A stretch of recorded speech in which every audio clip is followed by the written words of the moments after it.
வணக்கம். Welcome to Tamil aspirants club. RRB என்டிபிசிக்கான dates வந்து நம்ம ரிலீஸ் பண்ணியிருக்காங்க.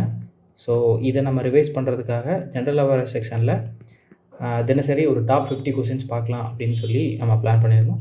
அதில் குவாலிட்டியோட டாப் 50 கொஷின்ஸ் இன்றைக்கி நம்ம பார்க்கலாம். இது நம்ம தமிழ் ஆஸ்பிரன்ட்ஸ் கிளப்பில் அவைலபிளாக இருக்கக்கூடிய கோர்சஸ். ஸோ அதோட லிஸ்ட்டு வந்து கொடுத்துருக்காங்க. நம்ம combo courses as well as individual courses எல்லாமே தனித்தனியாக அவைலபிளாக இருக்குது. ஸோ ஒவ்வொரு வீடியோலையுமே ஒவ்வொரு சப்ஜெக்ட்டுக்கிடையுமே தனித்தனியாக டெமோ வீடியோஸும் கொடுத்துருக்காங்க. நீங்கள் பிஃபோர் பர்ச்சேஸ் பண்ணுறதுக்கு முன்னாடி அதை ஒன்ஸ் பார்த்துட்டு அதுக்கப்புறம் கூட நீங்கள் வாங்கிக்கலாம். So feel free to check it once. So வழக்கமாக இதை நம்ம காம்ப்ரிஹென்சிவாக பாலிட்டியாக கவர் பண்ணுற மாதிரியும் ரிவைஸ் பண்ணுற மாதிரியும் இருக்கும். ஸோ ஒரு கொஸ்டின் பாருங்கள், கொஸ்டினுக்கு ஏற்ற மாதிரி பாஸ் பண்ணிவிட்டு ஆன்சர் சொல்ல ட்ரை பண்ணுங்கள். அண்ட் அது ரிலேட்டடான எக்ஸ்ட்ரா பாயிண்ட் அண்ட் ரிவிஷன் பாயிண்ட்ஸை நான் சொல்கிறதோட ஃப்ளோவாக ஃபாலோ பண்ணுங்கள். ஸோ இதுதான் நம்ம இந்த ஹோல் வீடியோவோட ஐடியாவாக இருக்கும். ஸோ ஃபஸ்ட் கொஸ்டின் பார்ப்போம். Who was the chairman of the drafting committee which had the task to prepare the draft of the constitution? இதில் வெளிப்படையாகவே சொல்லிட்டாங்க டிராஃப்டிங் கமிட்டியோட சேர்மன் யார் அப்படிங்கிறது. இது நமக்கு ஆப்ஷன் கொடுக்கணும்னு அவசியம் கூட இல்லை, ஆன்சர் நமக்கு தெரியும், டாக்டர் B.R. அம்பேத்கர் அவர்கள். கான்ஸ்டியூஷன் அசம்பிளி கிரியேட் பண்ண பின்னாடி கான்ஸ்டியூஷன் அசம்பிளியில் 2 கமிட்டிஸ் கிரியேட் பண்ணாங்க. ஒன்று மேஜர் கமிட்டிஸ், இன்னொன்று வந்து மைனர் கமிட்டிஸ் அப்படின்னு சொல்லி கிரியேட் பண்ணியிருந்தாங்க. இந்த மேஜர் கமிட்டிஸ் தான் நமக்கு முக்கியமானதாக இருக்கும் அண்ட் எக்ஸாமில் நிறைய கேட்கக்கூடியதாக இருக்கும். இதன் அடிப்படையில் ஜவஹர்லால் நேரு தலைமையில் சில கமிட்டிஸும் சர்தார் வல்லபாய் பட்டேல் தலைமையில் சில கமிட்டிஸும் இருந்துச்சு. அண்ட் எக்ஸாம்பிள் என்னென்ன அப்படின்னா ஜவஹர்லால் நேரு தலைமையில் யூனியன் பவர்ஸ் கமிட்டி இருந்துச்சு அண்ட் யூனியன் கான்ஸ்டியூஷன் கமிட்டிஸ் இருந்துச்சு, அப்புறம் ஸ்டேட்ஸ் கமிட்டி இருந்துச்சு. அண்ட் இதே சர்தார் பட்டேல் தலைமையில் வந்து ப்ராவின்சியல் கான்ஸ்டியூஷன் கமிட்டி இருந்துச்சு. இது முக்கியமான கமிட்டி. அதுக்கப்புறம் வந்து advisory committee on fundamental rights, இந்த மாதிரி கமிட்டிலாம் வந்து சர்தார் வல்லபாய் பட்டேல் தலைமையில் இருந்து.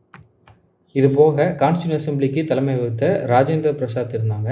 அண்ட் ராஜேந்திர பிரசாத் தான் கான்ஸ்டியூஷன் அசம்பிளியோட சேர்பர்சனாக இருந்தாங்க. அண்ட் ராஜேந்திர பிரசாத் தலைமையில் ஸ்டீரிங் கமிட்டி செயல்பட்டு வந்துச்சு. ஸ்டீரிங் கமிட்டியும் அப்புறம் இன்னொரு கமிட்டி வந்து ரூல்ஸ் ஆஃப் ப்ரொசீஜர் கமிட்டி, இவ்வளவும் செயல்பட்டு வந்துச்சு. ஸோ இந்த கமிட்டிஸ் தான் ரொம்ப முக்கியமான கமிட்டிஸ் கான்ஸ்டியூஷன் அசம்பிளி ரிலேட்டடான விஷயம். ஸோ கான்ஸ்டியூஷன் அசம்பிளியை பொறுத்தவரை கான்ஸ்டியூஷனை கான்ஸ்டியூஷன் அசம்பிளியை கிரியேட் பண்ணுறதுக்கான டிமாண்டை ஃபஸ்ட்டு யார் வச்சா அப்படிங்கிறத நம்ம எப்போவுமே ஞாபகம் வச்சுக்கணும். ஸோ இதை நான் கேள்வியாக கேட்டுகிட்டே வரேன், இதுக்கான பதிலை சொல்ல ட்ரை பண்ணுங்கள். முதல்ல கான்ஸ்டியூஷன் அசம்பிளிக்கான டிமாண்டை யார் வச்சா? 1934 M.N. ராய் வச்சார். அண்ட் இதுக்கப்புறம் 1935 ஒருத்தவங்க சொல்லியிருப்பாங்க, அது யார் அப்படின்னு பார்த்தீங்கன்னா இந்தியன் நேஷ்னல் காங்கிரஸ் அஃபீஷியலாக டிமாண்ட் பண்ணுறாங்க. அதுக்கப்புறம் 1938 யார் கேட்டிருப்பா கான்ஸ்டியூஷன் அசம்பிளி யார் அப்படின்னா ஜவஹர்லால் நேரு கேட்டிருப்பாங்க. முதல்ல கான்ஸ்டியூஷன் அசம்பிளி வேணும் அப்படின்னு இந்தியர்களுடைய கோரிக்கையை எப்போ அக்செப்ட் பண்ணிக்கிட்டாங்க அப்படிங்கிற ஒரு கேள்வி கேட்கலாம். அது 1940 ஆகஸ்ட் ஆஃபரில் தான் அக்செப்ட் பண்ணிக்கிட்டாங்க. அக்செப்ட் பண்ணிக்கிட்டாங்க. நம்மளுடைய கான்ஸ்டியூஷன் அசம்பிளியை கிரியேட் பண்ணிக்கிறதுக்கான ஒரு கமிட்டி போட்டாங்க. அது என்ன அப்படின்னு பார்த்தீங்கன்னா கேபினெட் மிஷன் பிளான். ஸோ இது 1946 வந்து எஸ்டாப்ளிஷ் பண்ணாங்க. அண்ட் இதன் அடிப்படையில் கான்ஸ்டியூஷன் அசம்பிளியை கிரியேட் பண்ணதுக்கு 3 முக்கியமான செஷன்ஸ் நடந்திருக்கும். ஃபஸ்ட்டு 3 செஷன்ஸ் இது வந்து December 9, December 11 and December 13. So December 19 first session, இதோடைய டெம்பரவரி பிரசிடெண்ட்டை சூஸ் பண்ணியிருப்பாங்க. அண்ட் December 11 செகண்ட் செஷன் நடக்கும். இதில் பெர்மனன்ட் பிரசிடெண்ட்டாக அண்ட் ராஜேந்திர பிரசாத்தை வந்து சூஸ் பண்ணுறாங்க. 13 வந்து அப்ஜெக்டிவ் ரெசல்யூஷனை வந்து முன்மொழிகிறாங்க, அதாவது ப்ரெசென்ட் பண்ணுறாங்க. Objective resolution was presented by Jawaharlal Nehru. An objective resolution was adopted by the Constituent Assembly in 22nd January 1947. இதெல்லாம் இம்பார்ட்டண்ட்டான points related to constitution assembly. Next question. Who is considered as the person responsible for the political integration of India by unifying 562 princely states in the country? அதாவது வல்லபாய் பட்டேலை சொல்லுவாங்க. இவர் கூட வந்து VP Menon அப்படின்னு இவரோட secretary இருந்தாங்க. ஸோ இது மற்ற ஸ்டேட் எக்ஸாம்ஸில் வந்து ஒரு சில இதில் கேள்வி கேட்டிருக்காங்க. அண்ட் வல்லபாய் பட்டேலுக்கு அசிஸ்ட் பண்ணது யார் அப்படின்னு கேட்டிருக்காங்க. அது யார் அப்படின்னா VP மேனன். ஸோ இந்தியாவோட எல்லைக்குள்ளே 552 இருந்ததாகவும் ஒட்டுமொத்த பிரின்சி ஸ்டேட்ஸில் வந்து 562 பிரின்சி ஸ்டேட்ஸ் இருந்ததாகவும் கணக்கு சொல்லுவாங்க. அண்ட் இதில் 3 பிரின்சி ஸ்டேட்ஸ் மட்டும் இணைஞ்சிக்க மறுத்துட்டாங்க. அந்த 3 பேர் தான் எஸ்ட்வேல் ஜுனாகர் அண்ட் ஹைதராபாத் அண்ட் கடைசியாக வந்து ஜம்மு காஷ்மீர். இதில் ஜுனாகத்தை வந்து நம்ம ரெஃபரண்டம் மூலமாகவும் அண்ட் ஹைதராபாத்தை வந்து போலீஸ் ஆக்ஷன் மூலமாக அக்செப்ட் பண்ணிக்கிட்டாங்க. அண்ட் ஜம்மு காஷ்மீரை வந்து இன்ஸ்ட்ருமெண்ட் ஆஃப் அக்சஷன் மூலமாக வந்து இந்தியாவுக்குள்ளே வச்சுட்டாங்க. So question number 3, which of the following act was passed by the British Parliament defining the powers and responsibilities of the various organs of the East India Company? So East India கம்பெனியோட organs and powers and ரெஸ்பான்சிபிலிட்டிஸை define பண்ணுற மாதிரி pass பண்ண act எதுன்னு கேட்டிருக்காங்க. So இதுக்கான answer famous regulating act of 1773. So இதில் நிறையா இம்பார்ட்டண்ட்டான ப்ரொவிஷன் கொண்டு வந்திருப்பாங்க. அண்ட் கவர்னர் ஆஃப் பெங்கால் இனிமேல் என்னவா இருப்பார்னா கவர்னர் ஜென்ரல் ஆஃப் பெங்கால்னு மாற்றிருப்பாங்க. ஸோ அத்தகைய first governor general of Bengal வந்து வாரன் ஹேஸ்டிங்ஸை வந்து நியமிச்சிருப்பாங்க. இது மொதல் பாயிண்ட். அப்படின்னா இன்னொரு பாயிண்ட் என்ன அப்படின்னா, இந்த கவர்னர் ஜென்ரல் ஆஃப் பெங்காலுக்கு அசிஸ்ட் பண்ணுறதுக்கு ஒரு எக்ஸிக்யூட்டிவ் கவுன்சில் க்ரியேட் பண்ணியிருப்பாங்க. இந்த எக்ஸிக்யூட்டிவ் கவுன்சிலில் மொத்தம் 4 பேர் இருப்பாங்க. இது ஒன்று. ரெண்டாவது முக்கியமான சேஞ்ச் என்ன பண்ணாங்க அப்படின்னா, சுப்ரீம் கோர்ட்டு எஸ்டாப்ளிஷ் பண்ணாங்க. அண்டு 1774 கல்கத்தாவில் எஸ்டாப்ளிஷ் பண்ணுவாங்க. இதோடைய சீஃப் ஜஸ்டிஸாக இருந்தது சர் எலிஜா இம்பே. இது போகவும் நிறைய இம்பார்ட்டன்ட் பாயிண்ட்ஸ் இருக்குது. முக்கியமான பாயிண்ட்ஸ் இதுதான். அண்ட் இந்த ஆக்டை பொறுத்த வரைக்கும் கரப்ஷனையும் ப்ரைவேட் ட்ரேடையும் ஒழிக்கிறத பிரதானமாக நோக்கமாக கொண்டு எஸ்டாப்ளிஷ் பண்ணப்பட்ட ஒரு ஆக்ட். இந்தியன் கவுன்சில் ஆக்ட், அதாவது கவர்மெண்ட் ஆஃப் இந்தியா 1858 வந்து நம்ம 1857 ரிவோல்ட்டுக்கு அப்புறம் வந்த ஆக்டு. இதை வந்து act of good governance for India அப்படின்னு இதுக்கு இன்னொரு பேரும் இருக்குது. ஸோ இந்த ஆக்டு கீழே நம்ம ஈஸ்ட் இந்தியா கம்பெனியோடைய ரூலை அபாலிஷ் பண்ணிவிட்டு அதுக்கு பதிலாக ஸ்ட்ரைட்டாக க்ரௌன் ரூலே வந்துடும். நேராக இனிமேல் ராணியை ரூல் பண்ணுவாங்க. ஸோ அப்போது இந்தியாவில் ரூல் பண்ணுறதுக்கு ஒரு கவுன்சில் ஒன்று க்ரியேட் பண்ணுவாங்க. அந்த கவுன்சில் தான் அப்படின்னா Indian council. So Indian council create பண்ணுறாங்க. அண்ட் 15 பேர் இதுக்கு மெம்பராக இருக்கிறாங்க. இந்த இந்தியன் கவுன்சில் க்ரியேட் பண்ண ஆக்ட் தான் 3 ஆக்ட்டு. அண்ட் இந்தியன் கவுன்சில் ஆக்ட்னு சொல்லுவாங்க. 1861, 1892 அண்ட் 1909 இந்த 3 ஆக்ட்டுமே இந்தியன் கவுன்சில் ஆக்ட் அப்படின்னு சொல்லுவாங்க. Pitt's India act 1784 regulating act of 1773 உள்ள பிரச்சனைகளை சரி பண்ணுறதுக்காக கொண்டு வந்தாங்க. இதோடைய பிரைம் மினிஸ்டர், பிரிட்டிஷோட அப்போதைய பிரைம் மினிஸ்டராக இருந்த வில்லியம் பிட் த யங், அவர் கொண்டு வந்தனால இந்த ஆக்டை வந்து பிட்ஸ் இந்தியா ஆக்ட் அப்படின்னு சொல்கிறாங்க. 4வது question, the reason for the constitution of India to be republican is that. Okay, இந்தியாவுடைய கான்ஸ்டியூஷனை ரிபப்ளிக் அப்படின்னு சொல்கிறதுக்கான காரணம் என்ன? இதுக்கு முன்னாடி இந்த ரிபப்ளிக் அப்படிங்கிற வார்த்தைக்கு முன்னாடி இது எது கீழே வரும் அப்படிங்கிறத நம்ம பார்ப்போம். ஸோ பொதுவாக கவர்மெண்ட்டை வந்து யார் ரூல் பண்ணுறா அப்படிங்கிறத பொறுத்து, யாருக்கிட்ட பவர் இருக்குது அப்படிங்கிறத பொறுத்து டெமோக்ரஸி, அட்டாக்ரஸி அப்படின்னு 2ஆக பிரிப்பாங்க. ஸோ டெமோக்ரஸினா என்ன அப்படின்னா டெமோனா பீப்புள், கிரஸினா ரூலு. அட்டோ அப்படிங்கிறது வந்து ஒரு குறிப்பிட்ட ஆள்கிட்டே எல்லா ரூலும் இருக்கிறது தான் வந்து அட்டோக்ரஸி. ஸோ இதுதான் டெமோக்ரஸிக்கும் அட்டாக்ரஸிக்கும் உள்ள டிஃப்ரென்ஸு. இதே ஹெட் ஆஃப் த ஸ்டேட் வந்து எலெக்ட் பண்ணுறாங்க, ஹெட் ஆஃப் த ஸ்டேட் வந்து அப்பாயிண்ட் பண்ணுறாங்க அப்படின்னு ஒரு விஷயம் இருக்கும். ஹெட் ஆஃப் த ஸ்டேட், அதாவது இதை தமிழில் அரசின் தலைவர்னு சொல்லுவாங்க. பட் ஒட்டுமொத்த ஸ்டேட், இந்தியன் ஸ்டேட் அப்படிங்கிற ஒரு ஒட்டுமொத்த ஒரு கவர்மெண்ட்டை, ஒரு அமைப்போட ஹெட்டு யார் அப்படிங்கிற ஒரு கேள்வி வரும். அவர் எப்படி வருவார் அப்படின்னு ஒரு கேள்வி வரும். இஃப் ஹீ இஸ் எலெக்டட் அப்படின்னு ஒரு டைப் இருக்கார். இஃப் ஹீ இஸ் அப்பாயிண்டட் அப்படின்னு ஒரு டைப் இருக்கார். If he is elected then we have republic type of government. If he is appointed then we have monarch type of government. சரியா? அப்போ பொதுவாக வந்து என்ன அப்படின்னு பார்த்தீங்கன்னா, ரிப்பப்ளிக்கான மீனிங் என்னென்னா, ஹெட் ஆஃப் த ஸ்டேட் என்னவாக இருப்பாங்கன்னா எலெக்டடாக இருப்பாங்க. நாட் ஃப்ரம் ஒரு ஹெரிடிட்ரி எலமெண்ட்டோ ஒரு ஃபேமிலியிலேருந்தோ வரமாட்டாங்க. ரைட்டா?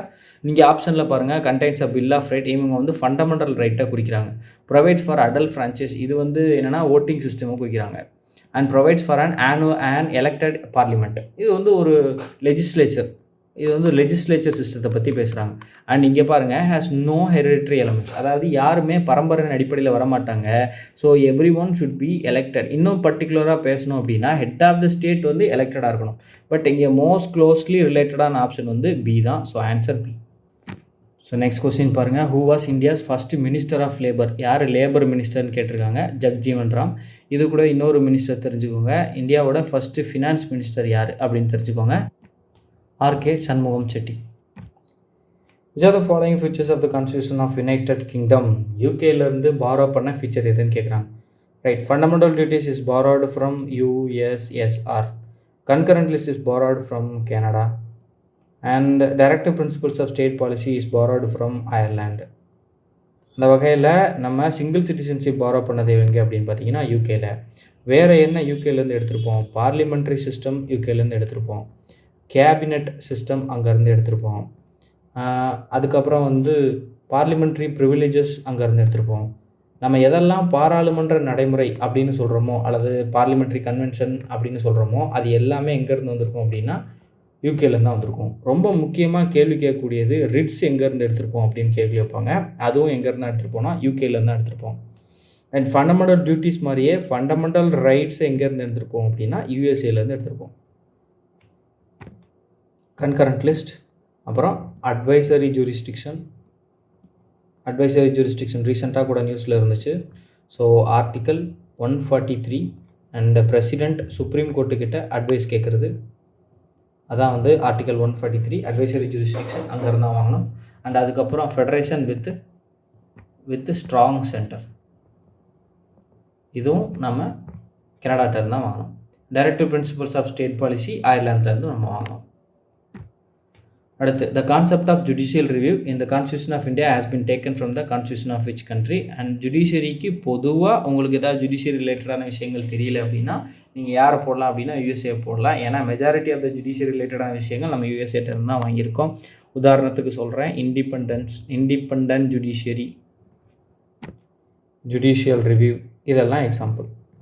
இது போக நம்ம பிரசிடெண்ட்டை இம்பீச் பண்ணுறது, அப்புறம் சுப்ரீம் கோர்ட்டு ஜட்ஜை ரிமூவ் பண்ணுறது, சுப்ரீம் கோர்ட் அண்ட் ஹைகோர்ட் ஜட்ஜை ரிமூவ் பண்ணுறது, அண்ட் வேறு வைஸ் பிரசிடெண்ட் போஸ்ட், இது எல்லாமே நம்ம யூஎஸ்ஏலேருந்து வாங்கியிருப்போம். சாரி, ஒரு சேஞ்ச், ஆஸ்திரேலியாவிலேருந்து நம்ம வாங்கினது வந்து கன்கரண்ட் லிஸ்ட்டை கனடான்னு சொல்லிட்டேன். ஸோ ஆஸ்திரேலியாவிலேருந்து தான் கன்கரண்ட் லிஸ்ட் வாங்கியிருப்போம். அண்டு ட்ரேடு ஃப்ரீடம் சொல்லுவாங்கள்ல, அதை இன்டர்ஸ்டேட் ட்ரேடுன்னு சொல்லுவாங்க. அதாவது மாநிலங்களுக்கு இடையில் நம்ம ட்ரேட் பண்ணிக்கிறோம்ல, ஒவ்வொரு ஸ்டேட் வித்தின் ஸ்டேட்ஸ். ஸோ அந்த இன்டர்ஸ்டேட் ட்ரேடு கன்கரண்ட் லிஸ்ட் வந்து ஆஸ்திரேலியாவிலேருந்து வாங்கியிருப்போம். அடுத்து, considered by India for the principles of liberty, equality and fraternity.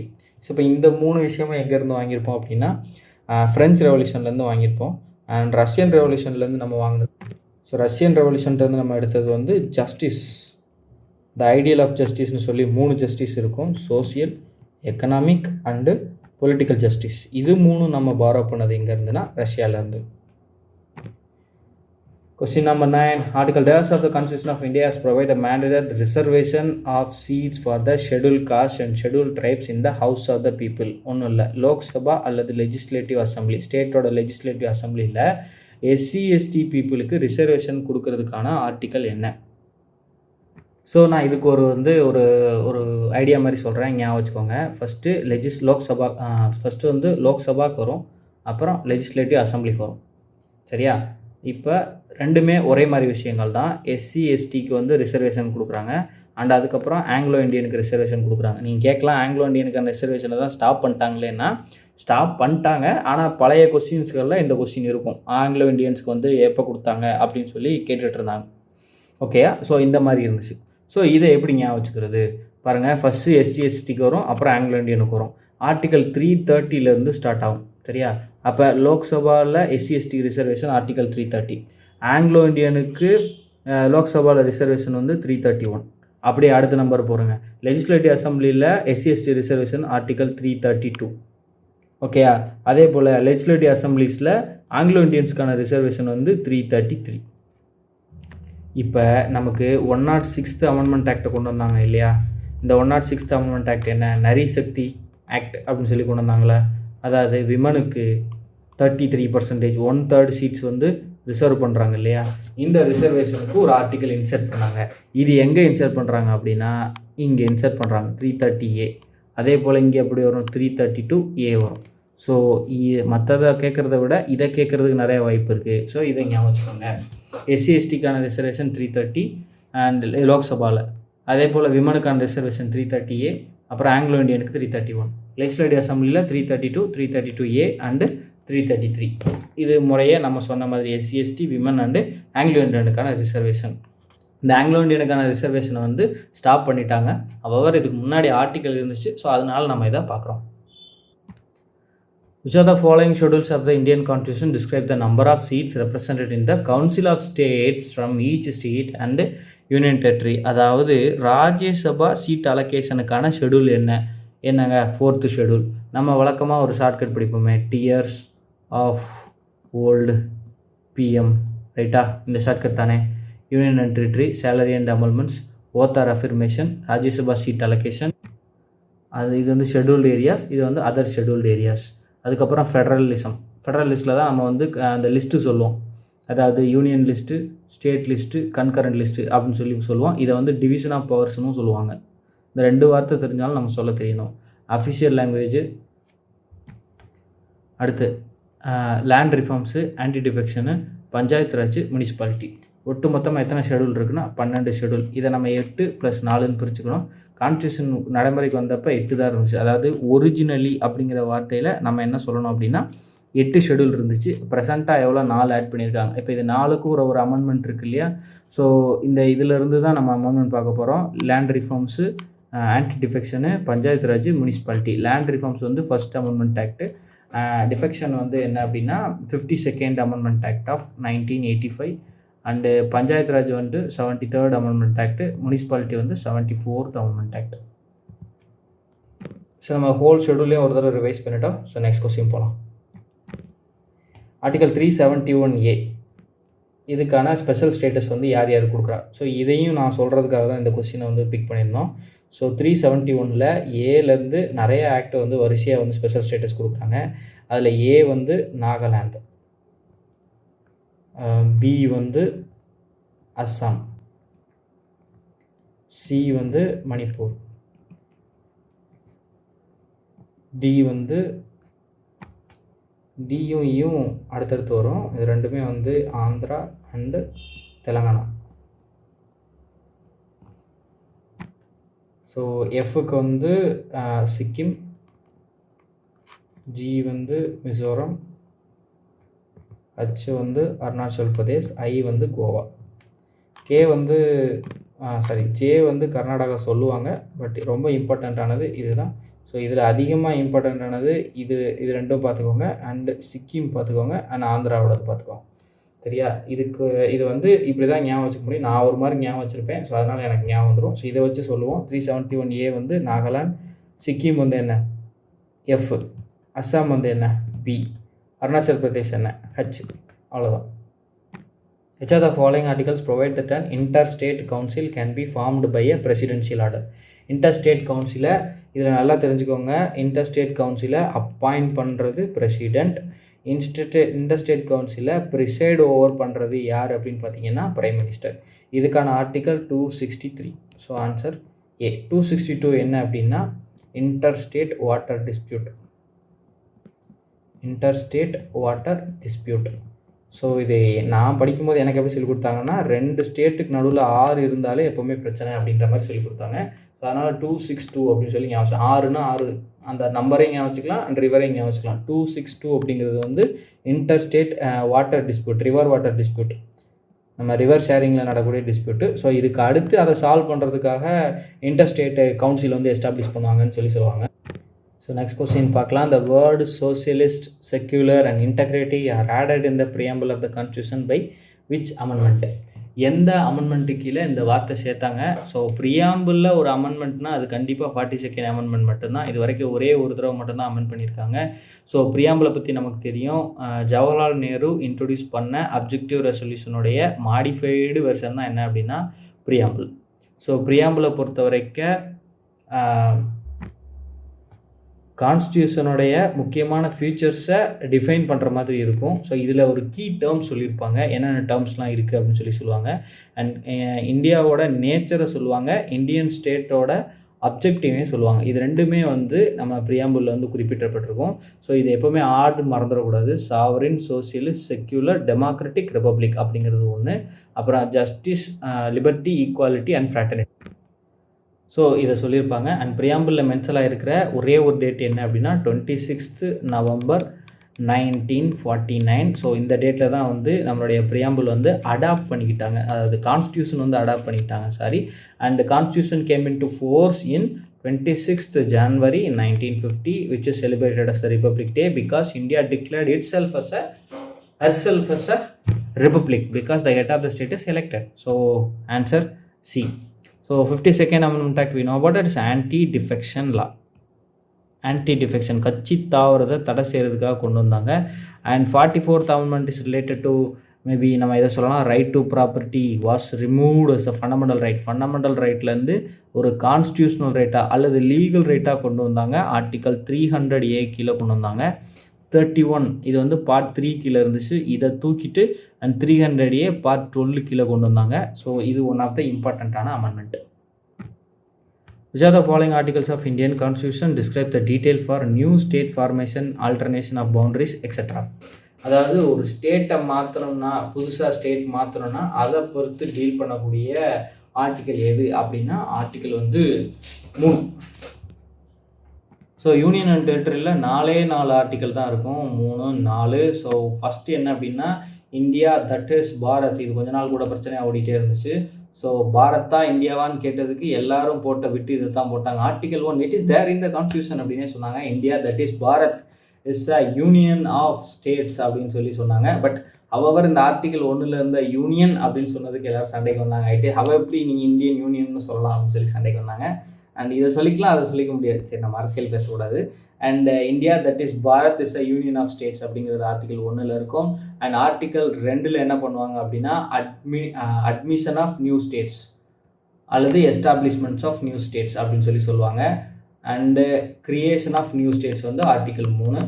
And article 4 என்ன சொல்லும் அப்படின்னா ஆர்டிக்கல் 2, 3ல் ஏதாவது சேஞ்ச் பண்ணணும்னா it not to be considered as a constitutional amendment act. அதாவது அதுக்கு நம்ம சிம்பிள் மெஜாரிட்டிலே பண்ணலாம். கான்ஸ்டியூஷன் அமெண்ட்மெண்ட் ஆக்ட் தேவையில்லைன்னு சொன்னாங்க. அதுதான் ஆர்டிகல் 4. அதுக்கப்புறம் வந்து இந்த ரெண்டுக்கும் என்ன டிஃப்ரென்ஸ் அப்படின்னு பார்த்தீங்கன்னா இந்த இதை பொறுத்த வரைக்கும் இது territories that are not a part of India. So article 2 பொறுத்த வரைக்கும் இந்தியாவில் ஒரு அங்கமாக இல்லாத ஒரு டெரிட்டரி பற்றியும் அண்ட் ஆர்டிகல் 3 பொறுத்த வரைக்கும் territories that are part of India அதை பொறுத்தையும் சொல்லுவாங்க. ஸோ இந்த மாதிரி ஒட்டுமொத்தமாக சேஞ்ச் பண்ணுறதுக்கான ஃபுல் பவரும் யார்கிட்ட இருக்குது அப்படின்னு பார்த்தீங்கன்னா பார்லிமெண்ட்டுக்கிட்ட தான் இருக்குது. பார்லிமெண்ட்டை கேட்குற விஷயத்துக்கு வந்து ஒரு பில்லு பாஸ் பண்ணி அதை ஆக்டை பாஸ் பண்ணி இவங்க எல்லாம் என்ன பண்ண முடியும்னா என்ன சேஞ்ச் வேணால் கொண்டு போக முடியும். அந்த கன்சர்ன் ஸ்டேட்டால் ஒப்பீனியன் மட்டுமே தெரிவிக்க முடியும். அண்ட் அந்த opinion does not bind the parliament. அடுத்து which is the 29th state of India created in 2014. So 2014 most recently create பண்ண ஸ்டேட் வந்து தெலங்கானா. அதுக்கப்புறம் ஒரு ரீசன்ட் சேஞ்ச் நடந்துச்சு 2015. the erstwhile Jammu Kashmir was breaked into Jammu Kashmir and Ladakh. ரெண்டுமே யூனியன் டெரிட்டரியாக மாற்றிட்டாங்க. பட் கவர்மெண்ட் ரீஇன்டெரேட்டிங் திருப்பி சொல்லிட்டே இருக்காங்க ஜம்மு காஷ்மீரை நாங்கள் இதை இல்லை யூனியன் டெரிட்டரியாகவே வச்சுக்கிற ஐடியாவில் இல்லை, நாங்கள் திருப்பி ஸ்டேட்ஹுட் கொடுப்போம் அப்படின்னு பேசிகிட்டு இருக்காங்க. ஸ்டேட்ஹுட் கொடுக்கும்போது இதில் சேஞ்சஸ் இருக்கும். அப்படி இருக்கும்போது நம்ம வந்து இந்த 7th அமெண்ட்மெண்ட் ஆக்ட் வந்து அந்த பின்னாடி ஸ்டேட் ரீஆர்கனைசேஷன் ஆக்ட் கிரியேட் பண்ணாங்க 1956. இதன் அடிப்படையில் 14 states and 6 union territories create பண்ணாங்க. இதுக்கப்புறம் வந்த ஸ்டேட்ஸ் 15லேருந்து 29 வரைக்கும் உள்ள ஸ்டேட்ஸில் சில முக்கியமான ஸ்டேட்ஸ் நம்ம தெரிஞ்சுக்கணும். நான் மொத்தமாக சொல்கிறேன் அண்ட் அதில் என்னென்ன ஸ்டேட் இம்பார்ட்டண்ட்டானது அதை மட்டும் நம்ம ஒரு கிளான்ஸ் பார்த்துக்கலாம். ஸோ இதுதான் அந்த நம்பர் மொத்த ஸ்டேட்ஸ் சேஞ்சஸ் கொண்டு வந்த ஸ்டேட்ஸ் என்னென்ன ஸ்டேட்ஸ் அப்படிங்கிறது. அண்ட் இதில் ரொம்ப இம்பார்ட்டண்ட்டானதுன்னா ஃபஸ்ட்டு வந்து சிக்கிமை சொல்லுவேன், அடுத்து குஜராத் சொல்லுவேன், 15வது ஸ்டேட்டு குஜராத் அண்ட் 22வது ஸ்டேட் சிக்கிம், அப்புறம் 25வது ஸ்டேட்டு கோவா. இது மூணும் சில பிரச்சனைகளுக்கு எடுத்து வந்தது. குஜராத் வந்து ஃபஸ்ட்டு நம்ம எல்லா சேஞ்சஸும் கொண்டு வந்த பின்னாடி ஃபஸ்ட்டு வந்த ஸ்டேட்டு. அதுக்கப்புறம் இந்த நார்த் ஈஸ்டர்ன் ஸ்டேட்ஸை வந்து பெருசாக கான்சன்ட்ரேட் பண்ணிக்கோங்க. நாகாலாந்து, மணிப்பூர், திரிபுரா, மேகாலயா இது மட்டும் இந்த 19லேருந்து 24 வரை மட்டும் சும்மா ரீட் பண்ணி வச்சுக்கோங்க. ரொம்ப ரீசெண்டாக வந்தனால இவங்க 4 பேர் நமக்கு important. Chhattisgarh, Uttarakhand, Jharkhand 26, 27, 28 and 29 Telangana. Question number 16. As per Article 7 of the Constitution of India, any person who was after dash migrated from the territory of India, the territory now included in Pakistan, shall not be deemed to be a citizen of India. So இதுக்கான answer என்ன அப்படின்னு பார்த்தீங்கன்னா 1st March 1947. With the 86th Amendment Act, which of the following rights have been included in the list of fundamental rights as part of the right to freedom? Adding article 21A. ஒன்றும் இல்லை, article 21A எதோட ஒரு பார்ட்டாக சேர்த்தாங்க அப்படின்னு சொல்லி கேட்குறாங்க. 21A right to ஃப்ரீடமில் include பண்ணாங்களே அது என்ன அப்படின்னு சொல்லி கேட்குறாங்க. அது என்னன்னு பார்த்தீங்கன்னா right to education and right to assemble peacefully and without arms வந்து ஆர்டிகல் 19 கீழே வரும்.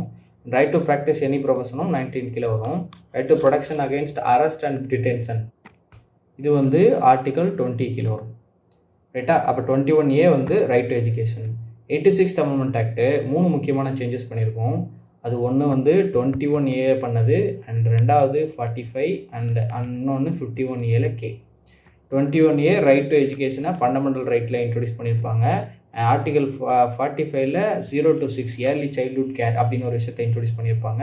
அண்ட் 51A Kல அதாவது ரைட் டு எஜுகேஷனை வந்து என்ன பண்ணணும்னா, அதாவது 6லேருந்து 14 வயசு வரல குழந்தைங்களுக்கு எஜுகேஷன் கொடுக்க வேண்டியது பேரண்ட்ஸோட டியூட்டி அப்படின்னு சொல்லி ஒரு ஃபண்டமெண்டல் டியூட்டியை வந்து ஆட் பண்ணியிருப்பாங்க. 11வது டியூட்டியை ஆட் பண்ணியிருப்பாங்க. இது மூணுமே 86th constitution amendment act of 2002ல் இன்ட்ரடியூஸ் பண்ணியிருப்பாங்க. அடுத்து the protection of interest of minorities under the constitution. மைனாரிட்டிஸ்க்கான ப்ரொடக்ஷன் இப்போ தான் பார்த்தோம். Article 20 arrest and detention. Article 15 டிஸ்கிரிமினேஷனை ப்ராகிபேட் பண்ணுறது. ஸ்டேட் டிஸ்கிரிமினேட் பண்ணக்கூடாது, போகணும் அப்படி போகக்கூடாதுன்னு சொல்லுவாங்க. அது டிஸ்கிரிமினேஷனை ப்ராகிபேட் பண்ணுறது. ஆர்டிகல் 16 வந்து equal opportunity in public employment. And article 29 and 30 வந்து மைனாரிட்டிஸ்க்கு கொடுக்கக்கூடிய ரைட்டு. அடுத்த கொஸ்டின் பாருங்கள். The supreme court and high court have the power to issue writs. Writ jurisdiction எங்கேருந்து பாரோ பண்ணோம்? யூகேலேருந்து பாரோ பண்ணோம். இந்த nature of habeas corpus, quo warranto, mandamus, certiorari, prohibition etcetera under எந்தெந்த ஆர்டிக்கலில் கொடுக்குறாங்க அப்படிங்கிறது தான். ரெஸ்பெக்டிவ்லி அப்படிங்கிற ஒரு வார்த்தை இருக்கா? இல்லை. பட் இருந்தாலும் நம்ம அதை ரெஸ்பெக்டிவாக எடுத்துப்போம். அண்ட் சுப்ரீம் கோர்ட்டுக்கு என்ன ஆர்டிக்கல்? 32. ஹை கோர்ட்டுக்கு என்ன ஆர்டிக்கல்? 226. ஸோ அந்த வகையில் பார்த்தோம் அப்படின்னா ஆன்சர் சி. ஸோ 32 அண்ட் 226 இது கீழே 5 ரிட்ஸை அவங்களால வழங்க முடியும். ஹேபியஸ் கார்பஸ் இது பிரபலமாக அதிகமாக நியூஸில் கேள்விப்பட்டதாக இருக்கும். அங்கே எங்கே நம்ம பார்த்துருப்போம். அண்ட் ஹேபியஸ் கார்பஸ் அப்படின்னா என்ன அர்த்தம்னா to have the body of, to prevent illegal detention, சட்டத்திற்கு புறம்பான கைதை தடுக்கிறது. இல்லீகல் டிடென்ஷனை தடுக்கிறது தான் வந்து இந்த ஹேபியஸ் கார்பஸ். மேண்டமஸ்னால் என்ன அப்படின்னு பார்த்தீங்கன்னா, ஒரு பப்ளிக் சர்வெண்ட் இருக்கார், அதாவது ஒரு அரசாங்க அதிகாரி. அண்ட் அவர் தன்னுடைய கடமையை செய்ய மறுக்கும் பொழுது நம்ம கோர்ட் மூலமாக நம்ம போய் ஆர்டர் போட்டு இம்போஸ் பண்ணலாம். அவருடைய டியூட்டியை செய்ய மறுக்கும் போது தான் இது நம்ம செல்லுபடியாகும். அண்ட் ப்ராகிபிஷனும் செட்டோரியரையும் ஒரு ஹையர் கோர்ட்டு தனக்கு கீழே உள்ள லோயர் கோர்ட்டு மேலே போடக்கூடிய ஆர்டர்ஸ் தான் வந்து இப்போ செட்டியரரி அண்ட் ப்ராகிபிஷன். அண்ட் கியோவாரண்டோ அப்படின்னா என்ன அர்த்தம்னா ஆன் வாட் அத்தாரிட்டி அப்படின்றது பொருள். ஸோ இவங்களை நம்ம வந்து கொஸ்டின் பண்ணலாம். பப்ளிக் ஆஃபீஸ் இருக்கு இல்லையா? Public office, what is public office? நம்ம கவர்மெண்ட் ஜாப்ஸ் இருக்கு இல்லையா? அந்த கவர்மெண்ட் ஜாப்ஸை இல்லீகலாக உசர்ப் பண்ணுறாங்க இல்லையா? இந்த இல்லீகல் உசர்பேஷனை தடுக்கிறதுக்காக கொண்டு வர்றது தான் இந்த கியோவாரண்டோ. Promoting education and economic interest of weaker sections of the society, especially the scheduled caste and scheduled tribes comes under which are the following? And இது நம்ம பார்த்தா தெரியும். Directive principles of state policy article 46 கீழே வரும். நான் இது எப்படி ஞாபகம் பண்ணால் 6னா ஹரிஜன்ஸ் அப்படின்னு சொல்லி ஞாபகம் வச்சுப்பேன். ஹரிஜன்ஸ் காந்தி காயின் பண்ணார் இல்லையா? ஹரிஜன்ஸ் அப்படிங்கிறது SC/ST பீப்புளாக ஹரிஜன்ஸ்ன்னு சொல்லுவாங்கல்ல. ஸோ 6னா ஹரிஜன் அப்படின்னு சொல்லி ஞாபகம் வச்சுக்கிட்டேன். So 46 promotion of SC/ST people. ரைட்டாக ஞாபகம் வச்சுக்கோங்க. ஆர்டிகல் 43B இது டிபிஎஸ்பியில் என்ன கொண்டு வந்தாங்க அப்படின்னு சொல்லி கேட்குறாங்க. ஸோ இது என்ன அப்படின்னு பார்த்தீங்கன்னா கோஆப்ரேட்டிவ் சொசைட்டிஸ். அண்ட் நம்ம டிபிஎஸ்பியில் கொண்டு வந்த இம்பார்ட்டண்ட்டான அமெண்ட்மெண்ட்ஸ் என்னென்ன அப்படின்னு பார்த்தோம் அப்படின்னா 39A சொல்லலாம், 48A சொல்லலாம், 43A சொல்லலாம், அண்ட் 43B சொல்லலாம். அண்ட் இதில் இந்த 43B தவிர மீதி 3மே கொண்டு வந்தது என்னென்னா 42nd அமெண்ட்மெண்ட் ஆக்ட் தான். அண்ட் 43B என்ன இருக்குது அப்படின்னு பார்த்தீங்கன்னா கோஆப்ரேட்டிவ் சொசைட்டிஸ்க்காக கொண்டு வந்தது. அண்ட் இது வந்து 97th அமெண்ட்மெண்ட் ஆக்ட் ஆஃப் 2011 பண்ணியிருப்பாங்க. அண்ட் 39A வந்து ஃப்ரீ லீகல் எய்டு கொண்டு வந்திருப்பாங்க. அண்ட் 48A என்விரான்மெண்டல் ப்ரொடெக்ஷன் ரிலேட்டடானது ப்ரொடெக்ஷன். அண்ட் 43A என்ன அப்படின்னா ஒர்க்கர்ஸை மேனேஜ்மெண்ட்டில் பார்ட்டிசிபேட் பண்ண வைக்கிறது. ஸோ இதுதான் 43A. ஸோ நல்லா ஞாபகம் வச்சுக்கோங்க. டிபிஎஸ்பியில் எங்கெல்லாம் கேபிட்டல் ஏ பார்க்குறீங்களோ, உதாரணத்துக்கு 39A, 43A, 48A இது எல்லாமே 42nd அமெண்ட்மெண்ட் ஆக்ட் தான். ஸோ ஒரு சிட்டிசனோட ஃபண்டமெண்டல் டியூட்டி இல்லாதது எதுன்னு கேட்குறாங்க. To defend the country and render national service when called upon to do so. இதுவும் ஒரு fundamental duty. to treat men and women equally, have the right to an adequate means of livelihood, to cherish and follow the noble ideals which inspired our national struggle for freedom. இது our fundamental duty. And to value and preserve the rich heritage our composite culture, இதுவும் fundamental duty. அண்ட் இது fundamental duty கிடையாது, இது DPSP கீழே வரும். And இது வந்து என்ன சொல்லுவாங்க, அந்த ஈக்குவல் ரெமுனரேஷன் சொல்லுவாங்கல்ல, அது கீழே வரும். ஸோ இது டிபிஎஸ்பி. ஸோ ஆன்சர் வந்து பி. அடுத்து ஃபண்டமெண்டல் டியூட்டிஸை பற்றின அதில் சரியானது என்னன்னு கேட்டிருக்காங்க. To preserve the biodiversity is a fundamental duty. ஆமாம், yes. To make compulsory education to children 6 to 14 years as a fundamental duty. S51A கே 11வது duty. To obey parents is a fundamental duty. இது பார்த்தோன்னே எலிமினேட் பண்ணிடலாம். To save money for a future, save money for future is a fundamental duty. No. Okay. To preserve the biodiversity வராது. To preserve environment and wild life இந்த மாதிரி வந்தது தான் correct. Biodiversity கொடுத்துருக்கான் தப்பு. ஸோ இதில் ஒன்று மட்டும் தான் கரெக்டு, மீதி 3மே தப்பு. அது என்னன்னு பார்த்தோம் அப்படின்னா பி. இது பி மட்டும்தான் answer. Which among the following is the supreme commander of the Indian Armed Forces? இது எல்லாருக்குமே தெரிஞ்ச விஷயம், பிரசிடெண்ட். ஸோ பிரசிடெண்ட் தான் சுப்ரீம் கமாண்டர். அது கீழே தான் சீஃப் ஆஃப் டிஃபென்ஸ் ஸ்டாஃப் வருவாங்க, சிடிஎஸ் வருவாங்க. இதுக்கு கீழே chief of army staff, chief of naval staff and chief of air force வருவாங்க. ஸோ இதுக்கு முன்னாடி இந்த போஸ்ட் இல்லை. அண்ட் லேட்டராக என்ன பண்ணாங்க அப்படின்னா இந்த போஸ்ட்டை க்ரியேட் பண்ணாங்க. இதனால் அப்பப்போ கன்ஃபியூஸ் ஆவாங்க. சுப்ரீம் கமாண்டர் வேறு, அவர் எத்தனை போஸ்ட் வந்தாலும் இவர் தான் ஹையஸ்ட் போஸ்ட்டு டிஃபென்ஸ் ஃபோர்ஸஸ் எல்லாத்துக்குமே. அண்ட் அது யார் அப்படின்னு பார்த்தீங்கன்னா பிரசிடெண்ட்டுக்கு தான். ஸோ பிரசிடெண்ட் வந்து பிரசிடெண்ட் வந்து ஒரு சேர்மானிக்கல் ஹெட்டுன்னு சொல்லுவாங்க, அஸ் வெல் அஸ் கான்ஸ்டியூஷனல் ஹெட்டுன்னு சொல்லுவாங்க. ஸோ கான்ஸ்டியூஷனல் ஹெட்டுன்னு சொல்லுவாங்க. So is a nominal executive as well as chief executive of the union government. And question number 25, the president of India is elected by an electoral college consisting of. So பிரசிடெண்ட்டை elect பண்ணுறதுக்கு ஒரு electoral college இருக்காங்க. So அந்த காலேஜில் யார் வரான்னு கேட்குறாங்க. அந்த elected members of both house of parliament, that is Lok Sabha and Rajya Sabha, yes வருவாங்க. The elected members of state legislative assemblies, yes வருவாங்க. ஸோ இப்போ எலக்டோரல் காலேஜில் யார் வருவாங்க, யார் வரமாட்டாங்க. ஸோ இதில் சென்டர் எம்பிஸு, அப்புறம் வந்து ஸ்டேட்டில் எம்எல்ஏஸ் இருப்பாங்க அண்டு எம்எல்சிஸ் இருப்பாங்க. ரைட்டா? சரியா? எம்எல்சிஸ் இருப்பாங்க. இது 3 பேர் ஞாபகம் வச்சுக்கோங்க. லோக்சபா எலெக்டட் லோக்சபா எம்பி வருவாங்க, எலெக்டட் ராஜ்யசபா எம்பி வருவாங்க. இந்த இ ஃபார் எலெக்டட் எம்எல்ஏஸ் வருவாங்க, எம்எல்சிஸ்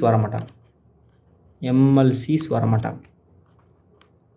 சரியா? அதே போல் யாரெல்லாம் வரமாட்டாங்க, நாமினேட்டட் எம்எல்ஏ வரமாட்டாங்க, nominated Lok Sabha MP, nominated Rajya Sabha MP வரமாட்டாங்க. கிளியர் கட்டாக ஞாபகம் வச்சுக்கோங்க. அண்ட் இதுதான் வந்து பிரசிடெண்ட்டோட எலக்டோரல் காலேஜ்.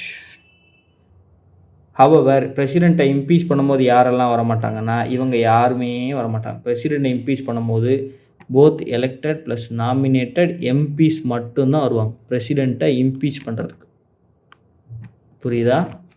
அண்ட் அதே போல் வைஸ் பிரசிடெண்ட்டை எலெக்ட் பண்ணுறதுக்குன்னு இவங்க மட்டும்தான் இருப்பாங்க. Both elected and nominated MPs மட்டும்தான் வருவாங்க. சரி, இப்போ இதுக்கான ஆன்சர் என்ன? President of India is elected by both 1 and 2. Okay, top 50 சீரீஸோட பார்ட் 1 தான் நம்ம இதில் பார்த்துருக்கோம். ஸோ இதோட பார்ட் 2 வந்து நாளைக்கு 8 மணிக்கு உங்களுக்கு வந்து லைவில் வந்து அவைலபிளாக இருக்கும். So thank you for this video. We will continue tomorrow. Thank you. அடுத்த கொஸ்டின் பார்க்கலாம். Question number 26. Article 123 of the constitution gives the power of enacting ordinance to who among the following? சரி, ஆர்டினன்ஸை பற்றி பேசுகிறாங்க. ஆர்டிக்கல் அவங்களே கொடுத்துட்டாங்க, 123 சொல்லி கொடுத்துட்டாங்க. யாருக்கு பவர் கொடுக்குது அப்படின்னா பிரசிடெண்ட்டுக்கு தான் பவர் கொடுக்குது. ஆர்டினன்ஸை பற்றி நாம் தெரிஞ்சுக்க வேண்டிய விஷயம் என்ன? ஸோ ஆர்டினன்ஸ்னால் என்ன அப்படின்னு பார்த்தீங்கன்னா இது வந்து ஒரு எமர்ஜென்சி லா கிரியேட்டிங் ப்ரொசீஜர் அப்படின்னு ஞாபகம் வச்சுக்கோங்க. எமர்ஜென்சி லா கிரியேட்டிங் ப்ரொசீஜர். அது என்ன எமர்ஜென்சி லா கிரியேட்டிங் ப்ரொசீஜர்? நம்ம எல்லாத்துக்குமே தெரியும், லாவை கிரியேட் பண்ணக்கூடிய பவர் அதிகாரம் பார்லிமெண்ட்டுக்கு தான் இருக்குது. அது ஜென்ரலாக சொல்லலாம் லெஜிஸ்லேச்சர்னு சொல்லலாம், சட்டமன்றம்னு சொல்லலாம். சென்ட்ரல் கவர்மெண்ட்டுக்கு யார் பண்ணி கொடுக்குறாங்கன்னா பார்லிமெண்ட் பண்ணி கொடுக்குறாங்க. இந்தியா முழுக்க பார்லிமெண்ட் பண்ணி கொடுக்குறாங்க. ஸோ இந்த பார்லிமெண்ட் வந்து ஒரு குறிப்பிட்ட டைம் பீரியடில் தான் இருப்பாங்க. இதைத்தான் நம்ம செஷன்னு சொல்லுவோம். ஒருவேளை இவங்க செஷனில் இல்லாத போது ஒரு அர்ஜென்ட் நீடு ஏற்படுது. ஸோ அப்போ அந்த எக்ஸ்ட்ராடினரி பவரை பிரசிடென்ட்டுக்கிட்ட கொடுத்து வச்சுருக்காங்க. இதுக்கு பேர் தான் ஆர்டினன்ஸ் மேக்கிங் பவர். சென்ட்ரல் கவர்மெண்ட்டில் எப்படி பிரசிடென்ட்டில் கொடுத்துருக்காங்களோ அதே போல் ஸ்டேட்டில் யார்கிட்ட கொடுத்து வச்சுருக்காங்க அப்படின்னா கவர்னர்கிட்ட கொடுத்து வச்சுருக்காங்க. ஸோ பிரசிடென்ட்டுக்கு ஆர்டிகல் 123, கவர்னருக்கு ஆர்டிகல் 213. சரி, இதில் வேறு என்ன கொஸ்டின் கேட்கலாம் அப்படின்னு பார்த்தீங்கன்னா, ஆர்டினன்ஸ் மேக்கிங்கில் அப்ரூவல் பற்றி ஒரு கொஸ்டின் கேட்கலாம். அண்ட் ரெண்டாவது என்ன அப்படின்னு பார்த்தீங்கன்னா, த மேக்ஸிமம் டைம் பீரியட் அப்படின்னு ஒரு கொஸ்டின் கேட்கலாம். ஸோ அப்ரூவல் என்ன அப்படின்னு பார்த்தீங்கன்னா, யார் கொடுப்பாங்க? ஆர்டினன்ஸ் கிரியேட் பண்ணுறாங்க. ஆர்டினன்ஸ் கிரியேட் பண்ண பின்னாடி இது யாருக்காக கிரியேட் பண்ணுறாங்க? பார்லிமெண்ட்டுக்காக பண்ணுறாங்க. அப்போ திருப்பி பார்லிமெண்ட் செஷனுக்கு வந்த பின்னாடி பார்லிமெண்ட் தான் அப்ரூவல் கொடுக்கணும். அப்போ who has the authority to approve ordinance of the president? என்ன வரும்? பார்லிமெண்ட் தான் வரும். சரி, அப்படி பார்லிமெண்ட் வந்து அப்ரூவ் கொடுக்கறதுக்கு எவ்வளோ நாள் டைம் கொடுத்துருக்காங்க? 6 வீக்ஸ் கொடுத்துருக்காங்க. From what? 6 வீக்ஸ். எப்போலேருந்து 6 வீக்ஸு? அவங்க திருப்பி செஷனில் கூடுறாங்க இல்லையா, அந்த நாள்லேருந்து 6 வீக்ஸு. ரைட். ரெண்டாவது கேள்வி கேட்பாங்க. என்ன கேட்பாங்கன்னா, what is the maximum time period for approving a ordinance அப்படின்னு சொல்லி கேள்வி கேட்பாங்க. இது ஏன் அப்படின்னு கேட்டிங்கன்னா, ஒரு பார்லிமெண்ட்டோட ஒரு சக்ஸசிவ் செஷன்ஸுக்கு உண்டான மேக்ஸிமம் டைம் பீரியட் 6 மந்த்ஸ் தான் இருக்கும். நம்ம சொன்னோம் பார்லிமெண்ட் திருப்பி கூடுனதுலேருந்து 6 வீக்ஸ்க்குள்ளே அப்ரூவ் பண்ணணும். அப்போ ஒரு ஆர்டினன்ஸை மேக்ஸிமமாக அப்ரூவ் பண்ணுறதுக்கான மேக்ஸிமம் டைம் பீரியட் என்னவாக இருக்கும்? 6 months அண்டு 6 வீக்ஸ் இருக்கும். ஸோ இது இம்பார்ட்டன்ட் பாயிண்ட்டு. அண்ட் இன்னொரு முக்கியமான விஷயம், ஸ்டேட்மெண்ட்டில் கொடுக்கறதுக்கு வாய்ப்பு கம்மி தான். பட் ஒருவேளை கொடுத்துருந்தாலும் தெரிஞ்சு வச்சுக்கோங்க, ordinance making is not a discretionary power. So what is a discretionary power? President யாரோட அட்வைஸையும் கேட்க வேண்டியது இல்லை அப்படின்னு சொன்னால் அது டிஸ்கிரிஷ்னரி பவர். ஸோ இந்த இடத்துல கேபினெட் என்ன சொல்கிறாங்களோ அதை தான் என்ன பண்ணணும்னா பிரசிடென்ட் கேட்கணும். So ordinance is not a discretionary power. So ஞாபகம் வச்சுக்கோங்க.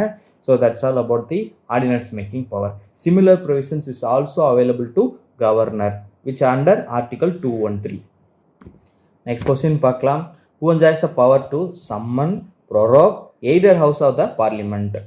போத் ஹவுஸ் ஆஃப் த பார்லிமெண்ட்டையும் வந்து சம்மன் அண்ட் ப்ரொரோக் பண்ணக்கூடிய அதிகாரம் யாருக்கு இருக்குது அப்படின்னா பிரசிடெண்ட்டுக்கு இருக்குது. ஸோ ஒரு ஹவுஸை பொறுத்த வரைக்கும் 3 விஷயம் சொல்லுவாங்க. ஒன்று சம்மன், ரெண்டாவது ப்ரொரோக், மூணாவது அட்ஜார்ன்மெண்ட். நம்ம இது கூட இன்னொன்று பார்ப்போம். அட்ஜார்ன்மெண்ட் கூட அட்ஜார்ன்மெண்ட் சைன் டி அப்படின்னு ஒன்று சொல்லுவாங்க. அண்ட் கூட டிசொல்யூஷன் அப்படிங்கிறதையும் பார்ப்போம். ஸோ டிசொல்யூஷன் வந்து போத் ஹவுஸுக்கும் வராது. Dissolution only for Lok Sabha only அல்லது லோயர் ஹவுஸ். சரியா? அதுக்கு மட்டும்தான் பொருந்தும். சம்மன் அப்படின்னா என்னென்னா செஷனுக்கு வாங்கன்னு கூப்பிட்றது. ப்ரொராக் அப்படின்னா செஷனை என் பண்ணுறது. அட்ஜார்ன்மெண்ட்னா என்னென்னா அந்த ஒரு செஷனை ஒத்தி வைக்கிறது, அதாவது தள்ளி வைக்கிறது, க்ளோஸ் பண்ணுறது இல்லை. இதெல்லாமே ப்ரொராக் பொறுத்த வரைக்கும் க்ளோஸ் அல்லது எண்டு. இது வந்து என்னது? போஸ்ட்போன் பண்ணுறது. ஸோ போஸ்ட்போன் பண்ணுறதுக்கு எப்போவுமே என்ன சொல்லுவாங்க? டேட் சொல்லுவாங்களா? நாளைக்கு போஸ்ட்போன் பண்ணுறோம், நாளை கழிச்சு போஸ்ட்போன் பண்ணுறோம்னு சொல்லுவாங்களா? அப்போ டேட் சொல்லி போஸ்ட் பண்ணால் அல்லது ஒரு டைம் பீரியடு சொல்லி போஸ்ட்போன் பண்ணால் அது அட்ஜார்ன்மெண்ட். எந்த டைம் பீரியடும் மென்ஷன் பண்ணாமல், no mention of a time period, எந்த டைம் பீரியடும் மென்ஷன் பண்ணாமல் அட்ஜார்ன் பண்ணால் அது பேர் அட்ஜார்ன் சைன் டி. இது ஞாபகம் வச்சுக்கோங்க. அடுத்து டிசொல்யூஷன் என்ன அப்படின்னா அந்த ஹவுஸே காலி ஆகிடும். இப்போ காலி ஆகிடுதுன்னு ஞாபகம் வச்சுக்கோங்க. ஒட்டுமொத்த ஹவுஸுமே காலி ஆகிடும். சரியா? லோக்சபாவே மொத்தமாக டிசால்வ் ஆகிடுவாங்க. அண்ட் மறுபடியும் அவங்க வரணும்னா திருப்பி எலெக்ஷன் வச்சு தான் வர முடியும். சரியா? திருப்பி நம்ம எம்பி எலெக்ஷன் வைக்கிறது நடக்கிற அந்த எம்பி எலெக்ஷன் மூலமாக தான் அவங்களால வர முடியும். ரைட்டா? இப்போ இதெல்லாம் யார் யார் பண்ணலாம், யார் யாருக்கு பவர் இருக்குது? சம்மன் யார் பண்ணுவா? பிரசிடென்ட் தான் பண்ணுவார். ப்ரொராக் யார் பண்ணுவா? பிரசிடென்ட் தான் பண்ணுவார். டிசொல்யூஷன் யார் பண்ணுவா? பிரசிடென்ட் தான் பண்ணுவார். ரைட்டா? அட்ஜார்ன்மெண்ட் அண்ட் அட்ஜார்ன்மெண்ட் சைன் டி யார் பண்ணுவான்னா ஸ்பீக்கர், லோக்சபாவுக்கு ஸ்பீக்கர் அண்ட் ராஜ்யசபாவுக்கு சேர்மன், இவங்களால தான் பண்ண முடியும். ஸோ அட்ஜார்ன்மெண்ட்ற வார்த்தை வந்துட்டாலே நீங்கள் யாரை யோசிக்கணும்? ஸ்பீக்கர் அல்லது சேர்மனை யோசிக்கணும். நீங்கள் தாராளமாக போடுங்க, கரெக்டாக இருக்கும். அட்ஜார்ன்மெண்ட்ற வார்த்தை கண்டிப்பாக யாருக்கு தான் வரும்னா ஸ்பீக்கர் அல்லது சேர்மனுக்கு தான் வரும். லோக்சபானா ஸ்பீக்கர், ராஜ்யசபானா chairman. Summon, prorogue and dissolution யார் பண்ணுவா? பிரசிடென்ட் பண்ணுவார். சரியா? ரைட். இது எல்லாத்துலேயுமே நல்லா ஞாபகம் வச்சுக்கோங்க, கேபினெட் என்ன சொல்கிறாங்களோ அதைத்தான் கேட்பார் பிரசிடென்ட். சரியா? கேபினெட் பண்ணுங்கன்னு சொல்லுவார், இவர் பண்ணுவார். டிஆர் சொல்லுவார்ல, நீ பண்ண, நான் பண்ணேன், நீ பண்ண வச்ச, நான் பேசினேன், நீ பேச வச்ச. அந்த மாதிரி தான் நம்ம டிஆர் மாதிரி தான் இவங்க தங்கச்சி தான் வந்து இந்த கேபினெட். சரியா? இவங்க என்ன சொல்கிறாங்களோ அதை தான் பிரசிடென்ட் பண்ணுவார். இது நம்ம எல்லாத்துக்குமே தெரிஞ்ச விஷயம் தான். சரியா? இப்போது இந்த சம்மன் ப்ரொராக் எதிர் ஹவுஸ் ஆஃப் த பார்லிமெண்ட் யாருக்கு இருக்குது அந்த power? Answer president. Next question போகலாம். அடுத்து, who was the 4th president of India? சரி, 4வது பிரசிடென்ட் யார்? இதுக்கு வந்து ஆன்சர் வந்து V V Giri. Answer B. So இதில் அப்போ ஜாகிர் ஹுசேன் எத்தனாவது அப்படின்னு பார்த்தீங்கன்னா 3rd, and Giani jail Singh வந்து 7th, அண்ட் பிடி ஜெட்டி வந்து former vice president of India and ஒரு தடவை ஆக்டிங் பிரசிடெண்ட்டாக இருந்திருக்காரு. 1977 ஆக்டிங் பிரசிடெண்ட்டாக இருந்திருக்காரு. பொதுவாக ஆக்டிங் பிரசிடென்ட்ஸை இந்த மாதிரி நம்பரில் கால்குலேட் பண்ண மாட்டாங்க, நல்லா ஞாபகம் வச்சுக்கோங்க. அதனால் ஆக்டிங் பிரசிடென்ட் இந்த நம்பர் எண்ணிக்கைக்குள்ளே வரமாட்டாங்க. ஸோ நம்பர் போட வேண்டாம். இதுக்கு வந்து ஒரு கதை இருக்குதே, நான் இதை எப்படி ஞாபகம் வச்சுப்பேன்னா 3 சா அப்படி சொல்லி ஞாபகம் வச்சுப்பேன். அப்போ 3னா சா அப்படின்னா ஜாகிர் ஹுசேன் அப்படி ஞாபகம் வச்சுப்பேன். இதே 6வது பிரசிடென்ட் யார் வருவார்னா 6 என்ன கலரில்ங்க இருக்கும்? நீல கலரில் இருக்குமா? 6 வந்து நீலம் சஞ்சீவ் ரெட்டி. 7 வந்து யார் அப்படின்னா கியானி ஜெயில் சிங். ஸோ இது நான் எப்படி ஞாபகம் வச்சுப்பேன் அப்படின்னா நமக்கு 7.5 பிடிச்சிட்டா கண்டிப்பாக ஜெயிலை பார்த்து தான் ஆகும். 7.5 பிடிச்சிட்டா ஜெயில் போய் தான் ஆகும் அப்படின்னு சொல்லுவாங்க. இது சும்மா இதெல்லாம் ஞாபகம் வச்சுக்கிற விஷயங்கள் தான். இது நெட்டில் தான் சுட்டது. அதுக்கப்புறம் வந்து 9 வந்து என்ன சொல்லுவாங்க அப்படின்னா அப்போல்லாம் வந்து நம்ம டயல் பண்ணுறது 94 அந்த மாதிரிலாம் நம்பர் இருக்கும். ஸோ நம்ம டயல் பண்ணுறதுக்கு நம்ம யூஸ் பண்ண முதல்ல நம்பர் யூஸ் பண்ணுறது 9 தான் டயல் பண்ணுவோம் அப்படின்னு சொல்லுவாங்க. இது ஞாபகம் வச்சுக்கோங்க. இது சும்மா க்ளூ, இதை மட்டும் ஞாபகம் வச்சுக்கோங்க. 9th பிரசிடென்ட் வந்து சங்கர் தயாள் சர்மா. அது ஏன்னு சொல்லலை பாருங்கள். சங்கர் தயாள் சர்மா. அண்டு நமக்கு ரீசெண்டான ஒரு ஆட்கள் தெரியும். 11th வந்து APJ Abdul Kalam, and 12th வந்து பிரதிபா பாட்டீல், அண்ட் 13th வந்து Pranab Mukherjee, and 14th Ramnath Kovind, and 15th Droupadi Murmu. சரியா? இதெல்லாம் தெரியும் நமக்கு. ஃபஸ்ட்டு 2 பேரும் நமக்கு தெரியும். சரியா? நெக்ஸ்ட் கொஸ்டின் போகலாம். Question number 29, which why are such remarks made in context of the president's pocket veto power? That Indian president's pocket is larger than the American president. இதுலேருந்து நாம் ஒன்று தெரிஞ்சுக்கணும். இந்தியன் பிரசிடென்ட்டோட pocket veto is greater than American president. Not for all, not true for all, it is true for only pocket veto. So what is a veto and what is a pocket veto? So veto power article 111 இருக்குது. So இதை assent to bills அப்படின்னு சொல்லுவாங்க. There is no mention of the term or the word veto in the constitution. சரியா? So assent to பில்ஸ்ன்ற வார்த்தை தான் இருக்கும். President's power to assent the bills. அவர் என்ன பண்ணலான்னா, ஒரு பில்லு பார்லிமெண்ட் வந்து பாஸ் பண்ணி கொண்டு போகிறாங்க. சரியா? 2 ஹவுஸ்லேயும் பாஸ் பண்ணி கொண்டு போய் பிரசிடென்ட்கிட்ட கொண்டு போய் கொடுக்குறாங்க. So what the president have options, என்னென்ன ஆப்ஷன்ஸ்லாம் வச்சுருக்காரு அப்படின்னா, அக்செப்ட் பண்ணிக்கிட்டேன்னா அது என்ன ஆகிடும்? ஆக்டாக மாறிடும். ரிஜெக்ட் பண்ணால் அதுக்கு பேர் அப்சல்யூட் வீட்டோ. இதை வந்து வித் ஹோல்டுன்னு சொல்லுவாங்க. சரியா? வித் ஹோல்டுனா கையில் வச்சுக்கிறதுன்னு அர்த்தம் இல்லை. வித் ஹோல்டுனா ரிஜெக்ட் பண்ணுறதுன்னு அர்த்தம். சரியா? ரைட். அதுக்கப்புறம் திருப்பி அனுப்புறது. ஸோ திருப்பி அனுப்புறதை என்ன சொல்லுவோம்னா சஸ்பென்சிவ் வீட்டோன்னு சொல்லுவோம். அண்ட் கிடப்பில் போட்டிருக்காது, அதுக்கு பேர் தான் பாக்கெட் வீட்டோ. ஸோ பாக்கெட் வீட்டோட விஷயம் என்ன அப்படின்னு பார்த்தீங்கன்னா, இன்டெஃபினைட் பீரியடுக்கு அவர் பதில் சொல்லாமலே வச்சுருக்கலாம். இங்கே என்னென்னா, அவர் முடிவே எடுக்கலை, அவர் ஒரு முடிவுக்கே வரல. வடிவேல் சொல்கிற மாதிரி இன்னும் என்னன்னு சொல்ல முடியலையே, யூகிக்க முடியலையே, ஒரு முடிவுக்கு வர மாட்டேங்கிறாங்களேங்கிற மாதிரி பிரசிடென்ட் டஸ்இன் டிசைட் எனிதிங். அந்த மாதிரி டிசைடே பண்ணாமல் இருக்கிறதுக்கு பேர் தான் pocket veto. Okay? So 3 types of veto for Indian president: absolute veto, suspensive veto and pocket veto. Suspensive veto ஒரே ஒரு தடவை மட்டும்தான் கொடுக்க முடியும். அண்ட் சஸ்பென்சிவ் வீட்டோ பொறுத்த வரைக்கும் it is not applicable for money bill. Money பில்லுக்கு சஸ்பென்சிவ் வீட்டோ பொருந்தாது. And no veto is applicable for constitutional amendment bill. அரசியலமைப்பை திருத்த போகிறோன்னு ஒரு பில்லை கொண்டு போய் பிரசிடெண்ட்டை கொடுத்தோம்னா வேறு வழியே இல்லை, அவர் சைன் பண்ணி தான் ஆகணும். It doesn't enjoy veto rights over constitutional amendment bill. இது ரொம்ப ரொம்ப இம்பார்ட்டண்ட்டான விஷயம், ஞாபகம் வச்சுக்கோங்க. ஸோ இதில் என்ன நீங்கள் பண்ண போகிறீங்கன்னா, இது எந்த அமெண்ட்மெண்ட்டில் கொண்டு வந்தாங்க அப்படிங்கிறத நீங்கள் காமெண்ட்டில் சொல்ல போகிறீங்க. ஸோ கமெண்ட்டில் போட்டுருங்க. இது விஷயம். இப்போ இதில் என்ன கொஸ்டின் கேட்டிருக்காங்கன்னா, இந்தியன் பிரசிடெண்ட்டுக்கும் அமெரிக்கன் பிரசிடெண்ட்டுக்கும் என்ன டிஃப்ரென்ஸு அப்படிங்கிற மாதிரி கேட்டிருக்காங்க. ஏன் இந்தியன் பிரசிடெண்ட்டோட பாக்கெட் வீட்டோ அமெரிக்கன் பிரசிடெண்ட்டோட பாக்கெட் வீட்டோட பெருசுன்னு சொல்கிறாங்க. ஸோ இது ஏன் பெருசுனா டைம் பீரியடை வச்சு தான் பெருசு அப்படின்னு சொல்கிறோம். ஸோ இந்தியன் பிரசிடெண்ட்டோட டைம் பீரியட் எவ்வளோ அப்படின்னா இன்டெஃபினைட் பீரியட். அவர் எவ்வளோ நாள் வேணால் சொல்லாமல் இருக்கலாம். வேர் இஸ் பிரசிடெண்ட்டை பொறுத்த வரைக்கும், அமெரிக்கன் பிரசிடெண்ட்டை பொறுத்த வரைக்கும் அவருக்கு 10 days தான் டைம் இருக்குது. 10 daysக்குள்ளே அவர் பதில் சொல்லியே ஆகணும். 10 days வரைக்கும் அவர் பாக்கெட் விட்டு யூஸ் பண்ணலாம். அண்ட் அதுக்கப்புறம் அவர் கண்டிப்பாக ஏதாவது சொல்லணும். இல்லைன்னா என்ன ஆகிடும்னா ஆட்டோமேட்டிக்காக திருப்பி கீழே வந்துடும். அவங்க மறுபடியும் என்ன பண்ணுவாங்கன்னா பாஸ் பண்ணிடுவாங்க. புரியுதா? ஸோ இதுதான் வந்து நடக்கக்கூடிய விஷயம். ஸோ அப்போ இது எந்த ஆப்ஷனில் இருக்குன்னு பார்ப்போம். The President of United States have to send the bill back to reconsideration within 10 days, whereas the Indian President has 30 days. Does Indian President has any limit? No. நீங்கேயும் பாருங்கள் 20 days கொடுத்துருக்காங்க. No limit. Cannot send it back for reconsideration, which is not the case with the Indian President. இல்லை, இது reason இல்லை. நம்ம என்ன சொல்கிறாங்க, திருப்பி அனுப்ப முடியாது அப்படின்னு சொல்லி சொல்கிறாங்க. இந்தியாவில் அப்படி கிடையாது, எப்போனாலும் திருப்பி அனுப்பிக்கலாம். திருப்பி அனுப்புறது இல்லை இங்கே மேட்டர். எவ்வளோ நாள் பதில் சொல்லாமல் வச்சுக்கலாம் அப்படிங்கிறது தான் கேள்வியோட கண்டெக்ஸ்டே அதுதான். ஸோ அப்போ இதுவும் வராது. ஆப்ஷனை பாருங்கள். The power of Indian president not to take any action either positive or negative on the bill for an indefinite period. So அப்போ இதுதான் answer, option A.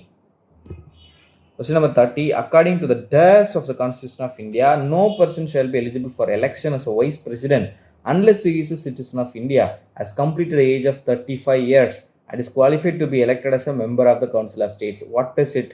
It is the qualifications to become a vice president. So qualifications of vice president தான் இதை கேட்டிருக்காங்க. Qualifications எல்லாத்தையும் கொடுத்து நம்ம எல்லாத்தையும் படிக்க வச்சு நம்மளோட டைமை வேஸ்ட் பண்ணி போடுறாங்க. ஸோ இது நம்ம பார்த்தோன்னே கண்டுபிடிச்சிருக்கணும். சிட்டிசன் ஆஃப் இந்தியா 35, அந்த கோர் பாயிண்ட்ஸ் எடுக்க தெரியும்.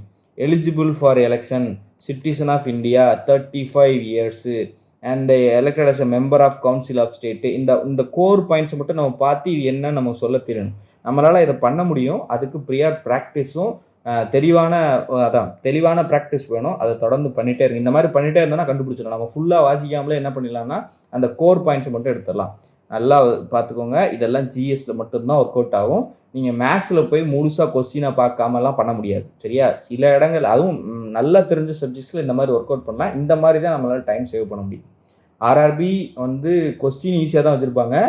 ஆனால் டைமை என்ன பண்ணிட்டே இருப்பாங்கன்னா ஓட்டிகிட்டே இருப்பாங்க. நீங்கள் அதில் ஒர்க் அவுட் பண்ணிட்டீங்கன்னா நம்மளால் கண்டிப்பாக ஒர்க் அவுட் பண்ண முடியும். சரி, ரைட், ஓகே. இதுக்கு ஆன்சர் பார்ப்போம். ஸோ 63 என்ன சொல்லுது? There shall be a vice president. Vice president post சொல்லுது, post of vice president. 64 என்ன சொல்லுது? அவரோட duty, he is the ex officio chairman of Rajya Sabha. 65 என்ன சொல்லுது அப்படின்னு பார்த்தோம்னா இவர் வந்து டெம்பரவரி பிரசிடெண்ட்டாக இருப்பாருன்னு சொல்கிறாங்க. And 66 is the one with the qualifications. So answer C. Which are the following articles of the Indian Constitution defines the money bill? Okay. So money பில்லில் 2 விஷயம் இருக்குது. Special procedure for passing money bill. So இந்த ட்ராப்பில் விழுந்துடாதீங்க. Passing money bill. And 2வது definition of a money bill. Special ப்ரொசீஜர்னா 109, definition of money பில்னா தான் 110. இங்கே டிஃபனிஷன்னு கேட்டிருக்காங்க. ஸோ அதனால் ஆன்சர் 110. இது ரெண்டும் வேணாம். இது வந்து டிமாண்ட் ஃபார் கிராண்ட்ஸ் வரும். அண்ட் இது வந்து எக்ஸஸ் கிராண்ட்ஸு, சப்ளிமெண்ட்ரி கிராண்ட்ஸ் இதெல்லாம் வரும். ஸோ இது இந்த அளவுக்குலாம் ஆர்ஆர்பி கேட்க மாட்டாங்க. ஆனால் நாம் தெரிஞ்சுக்க வேண்டிய இன்னொரு விஷயம் இருக்குது. அது ஆர்டிக்கல் 112 அண்ட் ஆர்டிக்கல் 116. ஆர்டிக்கல் 112 என்ன அப்படின்னா ஆனுவல் ஃபினான்ஷியல் ஸ்டேட்மெண்ட். இது ஏற்கனவே ஒரு ப்ரீவியஸ் இயர் கொஸ்டினில் கேட்டிருக்காங்க ஆர்ஆர்பியில். Annual financial statement which we colloquially called as budget. Union பட்ஜெட்னு சொல்கிறோம் இல்லையா, அது இதில் தான் இருக்குது. பட்ஜெட்டுங்கிற டேர்ம் கிடையாது, ஆனுவல் ஃபினான்ஷியல் ஸ்டேட்மெண்ட் தான் சொல்லுவாங்க. 116 வந்து ஓட் ஆன் அக்கௌண்ட். ஸோ இதான் வந்து ஆர்டிகல் 116. ஸோ ஞாபகம் வச்சுக்கோங்க. அடுத்த question. As per constitution of India, for a period of dash days a member of either house of the parliament is without permission of the house absent from all meetings thereof the house may declare his seat vacant. அதாவது எம்பியோட சீட்டு எப்பெல்லாம் vacant ஆகும் சில condition இருக்குது. ஒன்று, அவர் எந்த பார்ட்டியிலேருந்து வந்தாரோ அந்த பார்ட்டியிலேருந்து ஒன்று அவர் விலகி இருக்கணும், இல்லை அவரை நீக்கியிருக்கணும். 2, அவரே ரிசைன் பண்ணியிருக்கணும். 3, டெத்து. 4, இஸ் அன்சவுண்டு மைண்டுன்னு சொல்லிடணும். அதாவது தம்பி வந்து ஒரு நல்ல மனநிலையில் இல்லை அப்படின்னு சொல்லணும். இல்லை அப்படின்னா பேங்க்ரப்ட் ஆகிட்டார். பேங்க்ரப்ட் அப்படின்னா கடன் வாங்கி திவால் ஆகுறது, அதான் பேங்க்ரப்ட். ரைட்டா? இது நான் யார் சொல்கிறேன்னு உங்களுக்கு தெரியும். இது இல்லாமல் அவர் ஆப்சண்ட் ஆகிறார் கண்டினியூஸாக. நல்லா கவனிங்க, வித்தவுட் பெர்மிஷன் தான் சொல்கிறாங்க. சரியா? நீங்கள் அதெல்லாம் யோசிக்கக்கூடாது. ஒரு வருஷமாக போகாமல் இருக்காங்களே அப்படிலாம் யோசிக்கக்கூடாது. வித்தவுட் பெர்மிஷன் நம்ம கண்டினியூஸாக 60 days வந்து அவர் வந்து ஆப்சண்ட் ஆகிறார் அப்படின்னா அவரோட சீட்டு ஃபால் வேக்கண்ட் ஆகிடும். So answer A. அடுத்து பாருங்கள், லோக்சபா சீட்டு வந்து 525லேருந்து 545 இன்க்ரீஸ் பண்ணாங்க இல்லையா, ப்ரெசன்ட் ஸ்டேட்டுக்கு கொண்டு வந்தாங்க இல்லையா. இது எந்த அமெண்ட்மெண்ட் ஆக்டில் இன்க்ரீஸ் பண்ணாங்கன்னு சொல்கிறாங்க. So 31st amendment act of 1973 தான் இன்க்ரீஸ் பண்ணாங்க. 21st amendment act is related to official languages. So இதில் என்ன பண்ணியிருப்பாங்க அப்படின்னா, சிந்தி லாங்குவேஜை வந்து 15th லாங்குவேஜாக ஆட் பண்ணியிருப்பாங்க. ஸோ கான்ஸ்டியூஷன் கொண்டு வரும்போது 8th ஷெட்யூலில் 14 அஃபிஷியல் லாங்குவேஜஸ் இருக்கும். அண்ட் அதுக்கப்புறம் 8 லாங்குவேஜஸ் ஆட் பண்ணியிருப்பாங்க. 15th சிந்தி. அண்ட் அதுக்கப்புறம் 71st அமெண்ட்மெண்ட் ஆக்டில் 3 ஆட் பண்ணியிருப்பாங்க. அது Konkani, Manipuri, Nepali. And 92nd amendment ஆக்டில் 4 ஆட் பண்ணியிருப்பாங்க. அது போடோ, டோக்ரி, சந்தாலி, மைதிலி அப்படின்னு சொல்லி ஒரு 4. ஸோ இதுதான் அந்த 4 இது. அஃபிஷியல் லாங்குவேஜ் தொடர்பாக 3 அமெண்ட்மெண்ட் இருக்கும். 21, 71, 92. 24 and 25th amendment act is related to Golaknath case. 24th amendment ஆக்டில் என்ன சொல்லியிருப்பாங்க அப்படின்னா, parliament has the power to amend any part of the constitution including fundamental ரைட்ஸ்னு சொல்லியிருப்பாங்க. அதாவது பாராளுமன்றம் நினச்சாங்கன்னா கான்ஸ்டியூஷனோட எந்த பகுதியை வேணால் திருத்தலாம், அடிப்படை உரிமைகளையும் சேர்த்து தான் அப்படின்னு சொல்லி கொண்டு வந்தாங்க. 25th அமெண்ட்மெண்ட் ஆக்டில் த கான்ட்ரவர்சியல் ஆர்டிகல் 31C வந்து இன்செர்ட் பண்ணாங்க. இது வந்து ஒரு எக்ஸப்ஷனாக கொண்டு வந்திருந்தாங்க. ஆர்டிகல் 31C அது நீங்கள் ரொம்ப தெரிஞ்சுக்க வேண்டாம். பட் 31C வந்து 25th அமெண்ட்மெண்ட் ஆக்டில் கொண்டு வந்தாங்கன்னு மட்டும் ஞாபகம் வச்சுக்கோங்க. 31st கான்ஸ்டியூஷன் அமெண்ட்மெண்ட் ஆக்டில் தான் இந்த இன்க்ரீஸாக பண்ணியிருந்தாங்க. So answer D. So which are the following is not a regular session of the Indian parliament. என்ன இது இல்லை அப்படின்னு சொல்லி கேட்டால், சம்மர் செஷன் ஒன்று கிடையவே கிடையாது. ஸோ எப்போவுமே நம்ம BMWன்னு ஞாபகம் வச்சுக்கோங்க. Budget session, monsoon session and winter session. So budget session தான் ஃபஸ்ட்டு ஸ்டார்ட் ஆகும் பிப்ரவரியில் இருந்து. அண்ட் 4 மாதம் ஆக்சுவலாக இப்படி ஞாபகம் வச்சுக்கோங்க. 4 மாதம், 3 மாதம், 2 மாதம் நடக்கும். அண்ட் ஒன்றுக்கும் ஒரு மாதம் கேப் இருக்கும். ஸோ இப்போ கனெக்ட் பண்ணிக்கோங்க. பிப்ரவரி, மார்ச், ஏப்ரல், மே வரைக்கும் budget session. And monsoon session 1 மாதம் கேப் விட்டா ஜூன் விட்டு July, August, September. July to September. October விட்டு நவம்பர் அண்டு டிசம்பர். இது வந்து வின்டர் செஷன். அண்ட் ஜனவரி மறுபடியும் எந்த செஷனும் இல்லை. மறுபடியும் பிப்ரவரியில் பட்ஜெட் செஷன் நடக்கும். இதுதான் வந்து பார்லிமெண்ட்டோட பட்ஜெட்ரி செஷன். இது வந்து யூனியன் பார்லிமெண்ட்டுக்கு வந்து இது இப்படி தான் வந்து ஃபாலோ பண்ணிகிட்டு இருக்கோம். ஸோ இந்த செஷனுக்கு அழைப்பு விடுக்கிறது அண்ட் இதை க்ளோஸ் பண்ணுறது தான் சம்மன் அண்ட் ப்ரோரோக் அப்படின்னு சொல்லி கொஞ்சம் நேரத்துக்கு முன்னாடி பார்த்தோம். அண்ட் லோக்சபாவை டிசால்வ் பண்ணுறதுக்கான அதிகாரம் இந்த 3 பவருமே யார்கிட்ட இருக்குது அப்படின்னா பிரசிடென்ட் ஆஃப் இந்தியா கிட்ட இருக்குது. ஏற்கனவே சொல்லது போல் பிரசிடென்ட் யாரோட அட்வைஸை கேட்டு நடப்பார்னா cabinet and headed by the prime minister. ஆக்சுவலாக கேபினெட்டுன்னு எக்ஸாக்டாக சொல்ல முடியாது. பிஎம் தான் எல்லாத்தையும் சொல்லுவார். பிஎம் சொல்கிறபடி தான் கேட்பார்.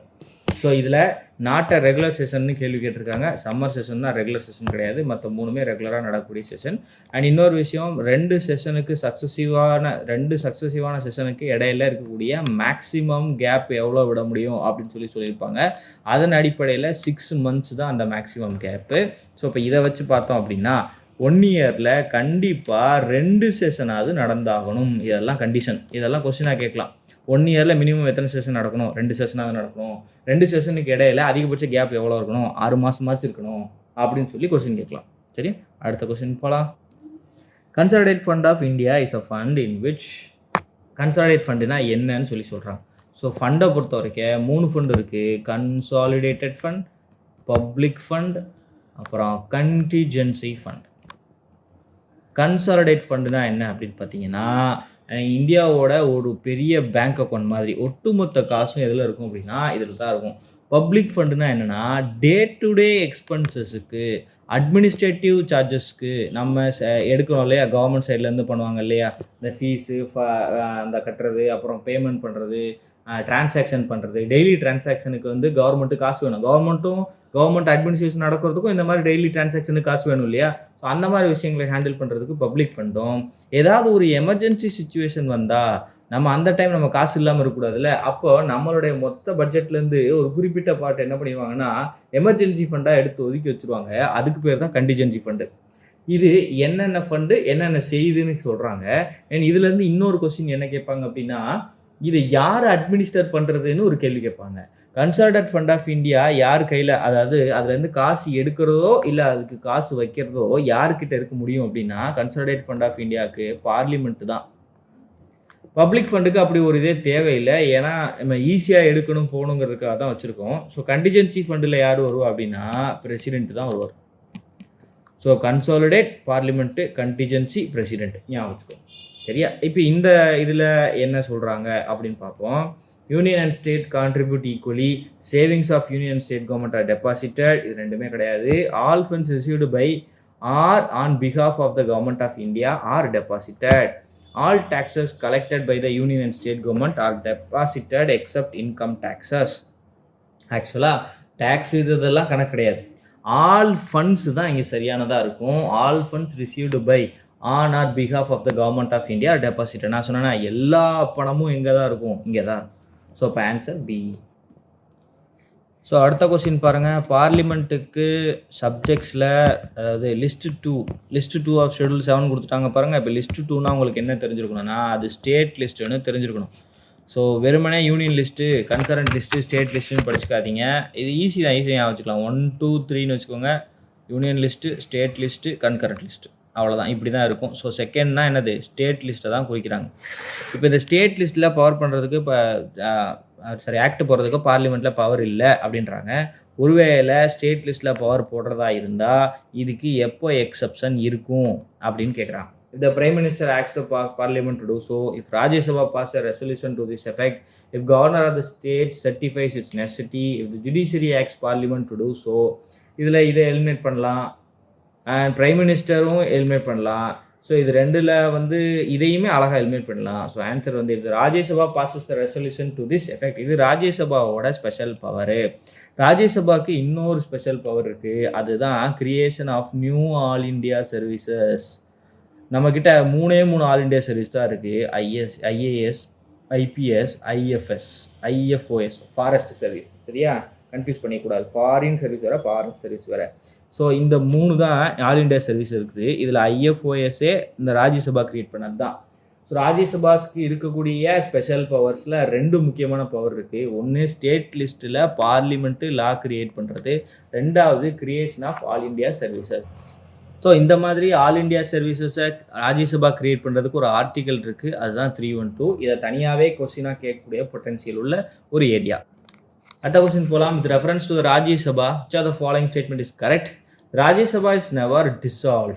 Rajya Sabha is the lower house of the parliament. It is directly elected by body like Lok Sabha. The term of Rajya Sabha is 6 years. Okay.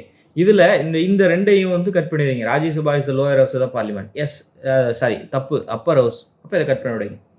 It is directly elected. No, it is indirectly elected. இதையும் cut பண்ணிவிடுவீங்க. ஆனால் நமக்கு எங்கே விழுந்துருவோம்னா term of Rajya Sabha 6 years. ஆமாம் தானே அப்படின்னு போட்டுருவோம். கிடையாது. ராஜ்யசபா இஸ் நெவர் டிசால்வ்டு தான் answer. The term of Rajya Sabha is not fixed. சரியா? நீங்கள் ஃபிக்ஸ் பண்ணால் தானே டிசால்வ் பண்ண முடியும். It is permanent. ஒரு பெர்மனண்ட் ஹவுஸ். இந்த பெர்மனண்ட் ஹவுஸுக்கு டென்யூர்ன்ற ஒன்று கிடையவே கிடையாது. ஸோ இந்த டென்யூர் இருந்துச்சுன்னா, உதாரணத்துக்கு லோக்சபாவுக்கு டென்யூர் உண்டு. எவ்வளோங்க டென்யூர் உண்டு? 5 years உண்டு. 5 yearsக்கு அப்புறம் என்ன ஆகுங்க? டிசால்வ் ஆகிடும். மறுபடியும் கன்ஸ்டியூட் பண்ணணும். ஒருவேளை ராஜ்யசபாவுக்கு டென்யூர்னு ஒன்று நீங்கள் 6 yearsன்னு சொன்னால் 6 yearsக்கு அப்புறம் டிசால்வ் ஆகணும்ல. நாம் என்ன சொல்கிறோம்? Rajya Sabha is a permanent house. It cannot be dissolved, which means it has no tenure. அப்போ Rajya Sabha, the term of Rajya Sabha 6 years தப்பு. The member of parliament who belongs to Rajya Sabha has 6 years of term. அவ்வளோதான். ராஜ்யசபாவோட எம்பிக்கு தான் 6 வருஷம் டென்யூரே தவிர ராஜ்யசபாவுக்கு டேர்மே கிடையாது, டென்யூரே கிடையாது. இது ஞாபகம் வச்சுக்கோங்க. So Rajya Sabha is never dissolved because it is a permanent house. Lower house is Lok Sabha is the lower house and directly elected. அதுவும் Lok Sabha தான் directly elected. Rajya Sabha is indirectly elected because it was elected by the MLA of the concerned states. சரியா? இப்போ நம்ம state இருக்காங்க அப்படின்னா தமிழ்நாட்டோட MLAs தான் என்ன பண்ணுவாங்கன்னா தமிழ்நாட்டிலேருந்து வரக்கூடிய ராஜ்யசபா எம்பிஸை சூஸ் பண்ணுவாங்க. சரியா? ரைட். அடுத்த கொஸ்டின் போகலாம்.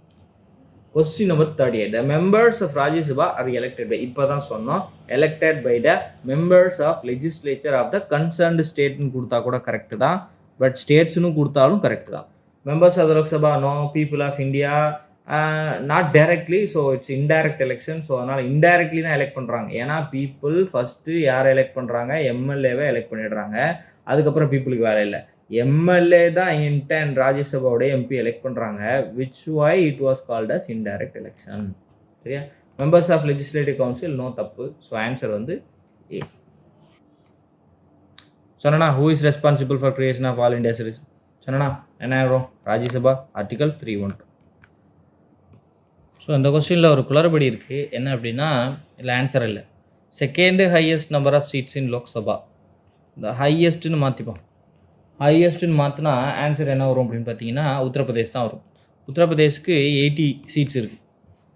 ஏன் செகண்டு இல்லைன்னு சொல்கிறேன்னா, செகண்ட் வந்து 48 சீட்ஸு மகாராஷ்டிரா, ஆந்திர பிரதேஷ்க்கு 42, வெஸ்ட் பெங்காலுக்கு 42, பீகாருக்கு 40. இதுதான் இருந்த கதை. ஸோ அதனால ஆன்சர் இல்லைன்னு சொல்கிறேன். So highest number of seats in Lok Sabha யார் அப்படின்னு பார்த்தீங்கன்னா உத்தரப்பிரதேஷ். ராஜ்யசபாலையும் இவங்களுக்கு தான் ஹையஸ்ட் சீட் இருக்குது. Name the first speaker of Indian parliament யாருங்க? ஜிவி மௌலாங்கர். இவர் யார்? கான்ஸ்டியூண்ட் அசம்பிளியோட பிரசிடெண்ட்டாக இருந்தவர், பெர்மனன்ட் பிரசிடெண்ட்டாக இருந்தவர். அதே சமயத்தில் he was the first president of India. KM Munshi is member of drafting committee. And preamble வந்து இட் இஸ் அ ஹாரோஸ்கோப் அப்படின்னு சொன்னவரும் இவர் தான். ப்ரியாம்பில் ஹாரோஸ்கோப்னு சொல்லியிருப்பார். And BR Ambedkar is no but drafting கமிட்டியோட சேர்பர்சன். அண்ட் இவர் ஒரு முக்கியமான ஒரு கொட்டேஷன் சொல்லியிருப்பார் கான்ஸ்டியூஷன் பாயிண்ட் ஆஃப் வியூவில். 2 கொட்டேஷன். வேறு அது என்னென்னா, heart and soul of the constitution ஒரு ஃபீச்சர் சொல்லியிருப்பார். அண்ட் நாவல் ஃபீச்சர்னு இன்னொன்று சொல்லியிருப்பார். Heart and soul of the constitution article 32வையும், நாவல் ஃபியூச்சர்னு டிபிஎஸ்பியையும் டிஸ்கிரைப் பண்ணியிருப்பார். இது ரெண்டையும் ஞாபகம் வச்சுக்கோங்க. இது ரெண்டையும் அடிக்கடி கேள்வி கேட்கலாம். Which are the following articles was described by Ambedkar as the heart and soul of the constitution அப்படின்னே தனியாக ஒரு கேள்வி கேட்கறதுக்கு நிறைய வாய்ப்பு இருக்குது. Who presides over the first meeting of a newly constituted Lok Sabha? Lok Sabha புதுசாக கான்ஸ்டிடியூட் பண்ணும் பொழுது நமக்கு எல்லாத்துக்குமே தெரியும், Lok Sabha was presided over by speaker. But speaker எப்படி வருவாங்க? மெம்பர்ஸால் எலெக்ட் பண்ணப்பட்டு தான் வராங்க. எந்த மெம்பர்ஸு? லோக்சபாவோட எம்பிஸ் தான் எலெக்ட் பண்ணுவாங்க. பட் லோக்சபா எம்பிஸ் எலெக்ட் பண்ண பின்னாடி தான் ஸ்பீக்கர் வர முடியும்னா முதல்ல யார் வருவா? அப்போ அதுக்கு பேர் தான் ப்ரோ டேர்ம் ஸ்பீக்கர். இவங்க யார் அப்படின்னு பார்த்தீங்கன்னா டெம்பரவரி ஸ்பீக்கர் தாங்க. இவங்க எப்படி வருவாங்க அப்படின்னா, இவங்களை பிரசிடெண்ட்டு தான் அப்பாயிண்ட் பண்ணுவார். அதாவது லோக்சபாவில் இருக்கக்கூடிய கரண்ட்டாக எம்பிஸ் இருக்காங்கல்ல, அதுலேருந்து ஒருத்தரை டெம்பரரி ஸ்பீக்கராக யார் அப்பாயிண்ட் பண்ணுவா? பிரசிடெண்ட் அப்பாயிண்ட் பண்ணுவார். இவருக்கு 2 வேலை இருக்கும். எம்பிஸுக்கு ஓத் ஆஃப் ஆஃபீஸ் பண்ணி வைக்கிறது, அண்ட் 2வது ஸ்பீக்கரோட எலெக்ஷனை ப்ரிசைட் ஓவர் பண்ணுறது. இது 2 தான் இவருடைய முக்கியமான பணி.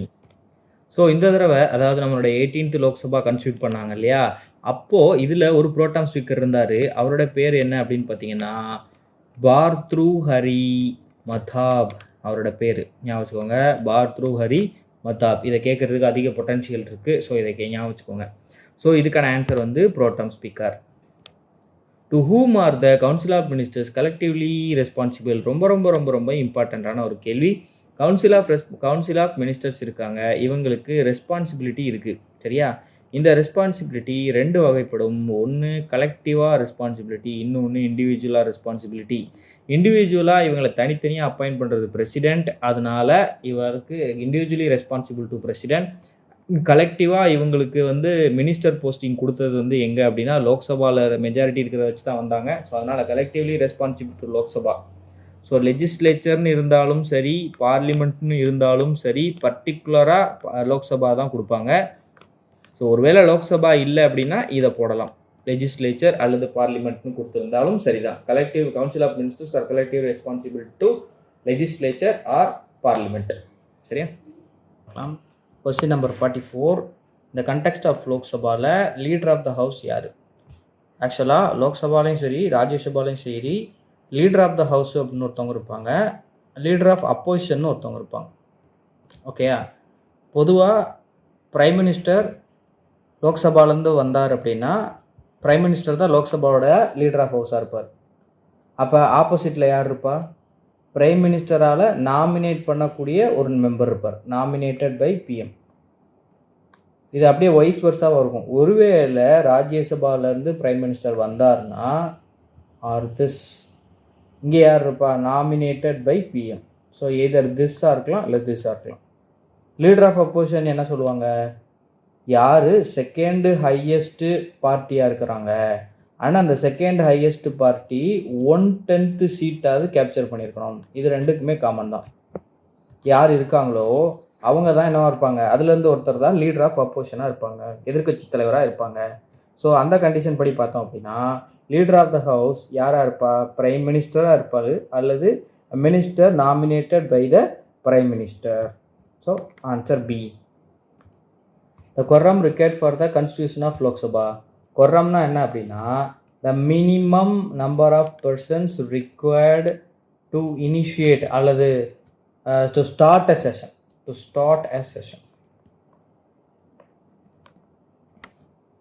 அதாவது ஒரு செஷன் நடக்கணும் அப்படின்னா அந்த செஷனுக்கு நடக்கிறதுக்கு தேவையான குறைஞ்சபட்ச வருகை பதிவுன்னு சொல்லுவோம்ல, அதுதான். அது எவ்வளோ, 1/10 தான். கொர்ரம்னு சொல்லிட்டாலே 1/10 தான். Option B. Which of this Indian prime minister did not face parliament. பார்லிமெண்ட்டே ஃபேஸ் பண்ணாத பிரைம் மினிஸ்டர் யாருப்பா? இதுக்கு ஆன்சர் என்ன அப்படின்னு பார்த்தீங்கன்னா சரண் சிங் தான் வருவாங்க. 1979 1980 பீரியடில் கொஞ்ச நாள் இருந்திருப்பார். அதாவது ஒரு 23 நாள் கிட்ட ஆஃபீஸில் இருந்திருப்பார். இல்லை 23 டேஸ் இல்லை, 79-80 வந்து அவர் ஆஃபீஸில் இருந்திருப்பார். பட் இந்திரா காந்தியோடைய கோயலேஷன் சப்போர்ட்டில் தான் என்ன பண்ணியிருப்பார் அப்படின்னா ரூலுக்கு வந்திருப்பார். அப்புறம் அவங்க சப்போர்ட்டை வித்ட்ரா பண்ணிவிடுவாங்க. ஸோ ஒரு மெஜாரிட்டி ப்ரூவ் பண்ணுறதுக்கு முன்னாடியே அவங்க ஆட்சிக்கு வந்துடும். ஸோ அதனால் அவர் பிரைம் மினிஸ்டர்னு அனௌன்ஸ் பண்ணி ஆனால் பார்லிமெண்ட்டை ஃபேஸ் பண்ணவே இல்லை அப்படிங்கிற மாதிரி சொல்லுவாங்க. ஸோ அதனால் அவர் தான் ஆன்சர். இதில் வந்து சந்திரசேகர் அவர்கள் வந்து பிரைம் மினிஸ்டராக இருந்திருக்காரு, இந்தியாவோட பிரைம் மினிஸ்டராக. இவரைத்தான் வந்து என்ன சொல்லுவாங்க அப்படின்னா யங் டர்க் அப்படின்னு சொல்லி அழைப்பாங்க. மொரார்ஜி தேசாய் ஃபஸ்ட்டு நான் காங்கிரஸ் பிரைம் மினிஸ்டர், காங்கிரஸ் அல்லாத பிரைம் மினிஸ்டர். ஜனதா பார்ட்டியை க்ரியேட் பண்ணார், கோயலேஷனை க்ரியேட் பண்ணார், ஃபஸ்ட்டு கோயலேஷன் கவர்மெண்ட்டை க்ரியேட் பண்ணார். இவர் தான் பிரைம் மினிஸ்டர் செக்ரட்டரியேட்லேருந்து பிரைம் மினிஸ்டர்ஸ் ஆஃபீஸ் அப்படின்னு ஒன்று சொல்லுவோம்ல, பிஎம்ஓ, அதை வந்து வெல் எஸ்டாப்ளிஷ் பண்ணது இவங்க தான். விபி சிங் இவங்களும் கொஞ்ச நாள் தான் இருந்திருப்பாங்க. இவங்க வந்து 89-90 அந்த பீரியடில் மட்டும்தான் இருந்திருப்பாங்க. இதுக்கப்புறம் நம்ம தெரிஞ்சுக்க வேண்டிய இன்னொரு ஷார்ட் டேர்ம் பிரைம் மினிஸ்டர் யார் அப்படின்னா நரசிம்மராவ் காலகட்டங்களில் தான் என்ன பண்ணியிருப்பாங்கன்னா அந்த எக்கனாமிக் ரிஃபார்ம்ஸ் கொண்டு வந்திருப்பாங்க. இந்த எக்கனாமிக் ரிஃபார்ம்ஸ் என்னங்க, எல்பிஜி யார் காலகட்டத்தில் கொண்டு வந்தாங்கன்னு சொல்லி கேட்பாங்க. நரசிம்மராவ் பீரியடை தான் கொண்டு வந்திருப்பாங்க. நரசிம்மராவ் 1991 1996 வரைக்கும் பிரைம் மினிஸ்டராக இருந்திருக்காரு. ஸோ இந்தியாவுடைய பிரைம் மினிஸ்டர் ஆகிறதுக்கான மினிமம் ஏஜ் லிமிட் என்ன கேட்டிருக்காங்க. ஸோ இப்போ minimum age limit, maximum age limit வெவ்வேறு போஸ்ட்டுக்கு என்னென்னு பார்ப்போம். பாருங்கள், எம்எல்ஏக்கு மினிமம் வயசு எவ்வளோ, 25. எம்எல்சிக்கு 30. ஏன் அப்படின்னா அது ஸ்டேட்டோட அப்பர் ஹவுஸ், அதில் மினிமமாக 30 தான் இருக்கணும். அண்ட் லோக்சபாவில் 25 வயசில் ஆகலாம், அண்ட் ராஜ்யசபாவில் 30 வயசில் ஆகலாம். அண்டு நீங்கள் லோக்சபாவில் மெம்பர் ஆகிட்டாலே உங்களால் என்ன பண்ண முடியும்னா மினிஸ்டராகவும் ஆக முடியும், பிரைம் மினிஸ்டராகவும் ஆக முடியும். அதே போல் நீங்கள் எம்எல்ஏவே ஆகிட்டாலே என்ன ஆகலாம்னா ஸ்டேட்டோட மினிஸ்டராகவும் ஆகலாம், சிஎம்மாகவும் ஆகலாம். ஸோ அப்போ ஜென்ரலாக மினிஸ்டர், பிரைம் மினிஸ்டர், சிஎம் இவங்க எல்லாத்துக்குமே மினிமம் ஏஜ்னு கேட்டாங்கன்னா 25. அப்புறம் பிரசிடெண்ட்டு, கவர்னரு, வைஸ் பிரசிடெண்ட்டு இந்த போஸ்ட்டுக்கெலாம் ஆகிறதுக்கு வந்து 35. பட் இதில் எந்த இடத்துலையுமே மேக்ஸிமம் டைம் பீரியட் நம்ம கொடுக்கவே இல்லை. ஸோ நோ லிமிட் தான் இதுக்கான மீனிங். விச் மேக்ஸ் இட் யார் வேணாலும் எத்தனை வயசில் வேணாலும் ஒருத்தர் எம்பி ஆகலாம், எம்எல்ஏ ஆகலாம். பார்ப்போமா, த ஓல்டஸ்ட்டு பிரைம் மினிஸ்டராக இருந்தவர் யார்? அவர் யார்? மொரார்ஜி தேசாய். கொஞ்சம் நேரத்துக்கு முன்னாடி பார்த்தோம் இல்லையா, மொரார்ஜி தேசாய் அவர்கள் தான். அட் த ஏஜ் ஆஃப் 99 வந்து பிரைம் மினிஸ்டராக இருந்திருக்காரு. அதே சமயத்தில் oldest former head of the கவர்மெண்ட்டாகவும் இவர் தான் வந்து சொல்கிறாங்க. சரியா? அதே போல் இவர் மினிஸ்டர் இல்லையா, பிரைம் மினிஸ்டர்னால மினிஸ்டர். அதே போல் இவர் என்னவாகவும் இருக்கார், எம்பியாகவும் இருக்கார். அதனால் is the oldest MP come minister come prime minister. சரியா, ஞாபகம் வச்சுக்கோங்க. இதில் இன்னொன்று இருக்குது, இன்னொரு விஷயம் இருக்குது. அதில் என்ன இருக்கும் அப்படின்னா வெறும் மேக்ஸிமம் ஏஜ் மட்டும்தான் இருக்கும், மினிமம் ஏஜ் கிடையாது. அது யாரெலான்னு பார்த்தீங்கன்னா இந்த எக்ஸிக்யூட்டிவ்ஸ்லாம் சொல்லுவாங்கல்ல, இந்த எக்ஸிக்யூட்டிவ்ஸு அவங்களுக்கு சொல்லுவாங்க. மினிமம் ஏஜ் சொல்லியிருக்க மாட்டாங்க, பட் மேக்ஸிமம் ஏஜ் சொல்லுவாங்க. அதே போல் ஜட்ஜஸ் இருக்காங்களே, சீஃப் ஜஸ்டிஸ், அது சுப்ரீம் கோர்ட்டுக்கு, ஹை கோர்ட்டுக்கு. ஸோ இவங்களுக்கு சொல்லுவாங்க 65 வயசு, இங்கே 62 வயசு, இந்த மாதிரி சொல்லுவாங்க. ரைட்டா? இதை ஞாபகம் வச்சுக்கோங்க. பட் இவங்களுக்கு என்ன கிடையாதுன்னா மினிமம் ஏஜ் கிடையாது. ரைட். இப்போ இதுக்கு என்ன ஆன்சர் கேட்குறாங்க? Minimum age limit to become eligible to become appointment for prime minister 25 வயசு. சரி, எலெக்ஷனில் ஓட்டு போடுறதுக்கான வயசு வந்து 18 நமக்கு தெரியும். எலெக்ஷனில் கண்டெஸ்ட் பண்ணுறதுக்கான மினிமம் ஏஜ் என்ன? எலெக்ஷனில் போட்டியிடுறதுக்கான மினிமம் ஏஜ் என்ன அப்படின்னு பார்த்தீங்கன்னா 21. Question number 48. Who first presented the union budget? So 1947 யார் ஃபஸ்ட்டு பட்ஜெட் தாக்கல் பண்ணதான்னு கேட்டிருக்காங்க. ஸோ ஏகே சண்முகம் செட்டி அவர்கள் தான். அவர் தான் இண்டிபெண்டன்ட் இந்தியாவோட ஃபஸ்ட்டு ஃபினான்ஸ் மினிஸ்டராக இருந்தார். ஸோ இந்த பட்ஜெட் ப்ரெசன்டேஷன் ரிலேட்டடாக சில ஃபேக்ட்ஸ் இருக்குது. அது என்னென்னு பார்ப்போம். ஸோ ஃபஸ்ட்டு இந்த கேள்வியிலே இருக்கிறது ஃபஸ்ட்டு பட்ஜெட் ப்ரெசென்ட் பண்ணது யார்? முதல்ல ஃபஸ்ட்டு பட்ஜெட் ப்ரெசென்ட் பண்ணது யார் அப்படின்னா ஆர்கே சண்முகம் செட்டி. இப்போ இது கூட இன்னொரு விஷயம் என்ன அப்படின்னு பார்த்தீங்கன்னா அதிக தடவை மோஸ்ட் நம்பர் ஆஃப் டைம்ஸ் யார் அப்படின்னு கேள்வி கேட்பாங்க. ஸோ இதுக்கு யார் அப்படின்னு பார்த்தீங்கன்னா மொரார்ஜி தேசாய் தான் இன்னொரு தடவையும் வராது பாருங்கள். அதிக தடவை பட்ஜெட் தாக்கல் செய்தவர் யார் அப்படின்னா மொரார்ஜி தேசாய், ஃபாலோட் பை பி சிதம்பரம், பிரணப் முகர்ஜி, இவங்கெல்லாம் வராங்க. And most number of times budget தாக்கல் செஞ்ச விமன் ஃபினான்ஸ் மினிஸ்டர் யார் அப்படின்னு பார்த்தோம் அப்படின்னா இப்போ கரண்ட்டாக இருக்கக்கூடிய திருமதி நிர்மலா சீதாராமன் அவர்கள். இவங்க தான் வந்து ஃபினான்ஸ் மினிஸ்டர் இருக்காங்க இல்லையா? ஸோ அவங்க 7 டைம்ஸ் வந்து போட்டிருக்காங்க. ஃபஸ்ட்டு ஒரு விமன் பட்ஜெட் தாக்கல் செஞ்ச விமன் யார் அப்படின்னு கேள்வி. அதாவது first woman to present a budget யார் அப்படின்னு பார்த்தீங்கன்னா இந்திரா காந்தி அவர்கள். அவங்க பிரைம் மினிஸ்டராக இருக்கும்போது அவங்க ஃபஸ்ட் டைம் இந்த மாதிரி தாக்கல் செஞ்சுருந்தாங்க. ஃபஸ்ட்டு ஹிந்தி பட்ஜெட், அதாவது முதல்ல பட்ஜெட் கொண்டு வரும்போது ஆங்கிலத்தில் தான் கொண்டு வந்தாங்க. அண்ட் 1955 தான் என்ன பண்ணுறாங்க அப்படின்னா பட்ஜெட்டை ஹிந்திலையும் இங்கிலீஷ்லேயும் கொண்டு வர்றாங்க. 1955 அதுக்கப்புறம் வர எல்லா பட்ஜெட்டுமே போத் ஹிந்தி அண்ட் இங்கிலீஷில் இருக்கும். அண்ட் இதுக்கு அடுத்து இன்னொரு முக்கியமானது ஃபஸ்ட்டு பேப்பர்லெஸ் பட்ஜெட் எப்போ கொண்டு வந்தாங்க? அதாவது ஃபுல்லாக டிஜிட்டலி கொண்டு வருவாங்க, டேப்பில் கொண்டு வந்தாங்க. ஸோ ஃபஸ்ட்டு பேப்பர்லெஸ் பட்ஜெட் 2021 கொண்டு வந்தாங்க. இதோட ரொம்ப முக்கியமான விஷயம் என்னென்னா இந்தியாவுக்குன்னே முதல்ல பட்ஜெட் எப்போ தாக்கல் செஞ்சாங்க? ஃபஸ்ட்டு பட்ஜெட் எப்போ தாக்கல் செஞ்சாங்கன்னா 1860 அப்போ வில்சன் ஒருத்தர் இருந்தார். ஸோ அவர் தான் தாக்கல் செஞ்சார். இது கூட இன்னொன்று என்ன கேட்கலான்னா அப்போ கவர்னர் ஜெனரலாக இருந்தது அல்லது வைஸ்ராயாக இருந்தது யாருன்னு கேட்கலாம். So Lord Canning. இவ்வளவும் பட்ஜெட் ரிலேட்டடான தகவல். Who among the following has the power to grant pardons under Article 161 of the Constitution? Baden வழங்கக்கூடியது 2 பேர் தான். ஒன்று பிரசிடென்ட், இன்னொன்று வந்து கவர்னர். ஸோ 150க்கு மேலே இருக்க ஆர்டிக்கல். இப்போ இது கண்டிப்பாக யாரோட பவராக தான் இருக்குன்னா கவர்னரோட பவர் தான். ஸோ பிரசிடென்ட்டுக்கு ஆர்டிக்கல் என்ன 72, கவர்னருக்கு ஆர்டிக்கல் என்ன 161. அந்த 89 ஆட் பண்ண வரும்னு சொல்லுவாங்கள்ல, அதில் இதோட 89 ஆட் பண்ணிங்கன்னா சேம் பவர் அங்கே பிரசிடென்ட்டுக்கு இருக்கும், இங்கே கவர்னருக்கு இருக்கும். So what is a pardoning power? இதுக்கு இன்னொரு பேர் இருக்குது. இதை கிளெமன்சி பவர் அப்படின்னும் சொல்லுவாங்க. அண்ட் ரொம்ப டெக்னிக்கலாக சொல்கிறதா இருந்தால் கிளெமன்சி பவர் அப்படின்னு சொல்லுவாங்க. அதாவது குற்றங்களுக்கு தண்டனை வழங்கின பின்னாடி ஒரு லோயர் கோர்ட், அதாவது நீங்கள் ஒரு ஹை கோர்ட்டில் வந்து உங்களுக்கு தண்டனை வழங்குறாங்க, அதை எதிர்த்து நீங்கள் சுப்ரீம் கோர்ட் போகலாம். அண்ட் அதை எடுத்து அவங்களுக்கு க்யூரேஷன் பெட்டிஷன் போடலாம். அண்ட் அதுவும் நீங்கள் உங்கள் மேலே தண்டனை சொல்லிட்டாங்க அப்படின்னா உங்களுக்கு இருக்கிற ஃபைனல் ஆப்பர்ச்சுனிட்டி யார் அப்படின்னு பார்த்தீங்கன்னா பிரசிடெண்ட்டோ அல்லது கவர்னரோ தான். இதில் பிரசிடெண்ட்டுக்கு என்ன பவர் இருக்கும் அப்படின்னா யூனியன் கவர்மெண்ட் கிரியேட் பண்ண லாஸுக்கு மணி புழங்குறாரு. இதே கவர்னர் வந்து ஸ்டேட் கவர்மெண்ட் கிரியேட் பண்ண லாஸுக்கு தண்டனை கொடுக்குறாங்களா அப்படின்னா அதுக்கு மணி புழங்குவார். அதே போல் பிரசிடெண்ட் வந்து எதுக்கு வந்து மணி வழங்க முடியும் அப்படின்னா டெத்து சென்டென்ஸ்க்கு வந்து மன்னிப்பு வழங்க முடியும். ஹவவர் கவர்னருக்கு அது முடியாது. அண்டு 3வது விஷயம் என்ன அப்படின்னா நம்ம மிலிட்ரி கோர்ட் இருக்குல்ல, அதை மார்ஷியல் கோர்ட்டுன்னு சொல்லுவாங்க. சரியா? மிலிட்ரி இராணுவ நீதிமன்றங்கள். இந்த இராணுவ நீதிமன்றங்கள் வழங்கின தீர்ப்புக்கும் யாரால் மன்னிப்பு வழங்க முடியும்னா பிரசிடெண்ட்டால் வழங்க முடியும். நல்லா ஞாபகம் வச்சுக்கோங்க. இந்த இவங்க 2 பேர்த்துட்டு இருக்கிற பவருமே டிஸ்கிரிஷனரி பவர் கிடையாது. அதாவது கேபினெட் என்ன சொல்லுவாங்களோ அதை தான் செய்யணும். இந்த பேடனில் 5 விஷயம் சொல்லுவாங்க. பேடன், கம்யூட்,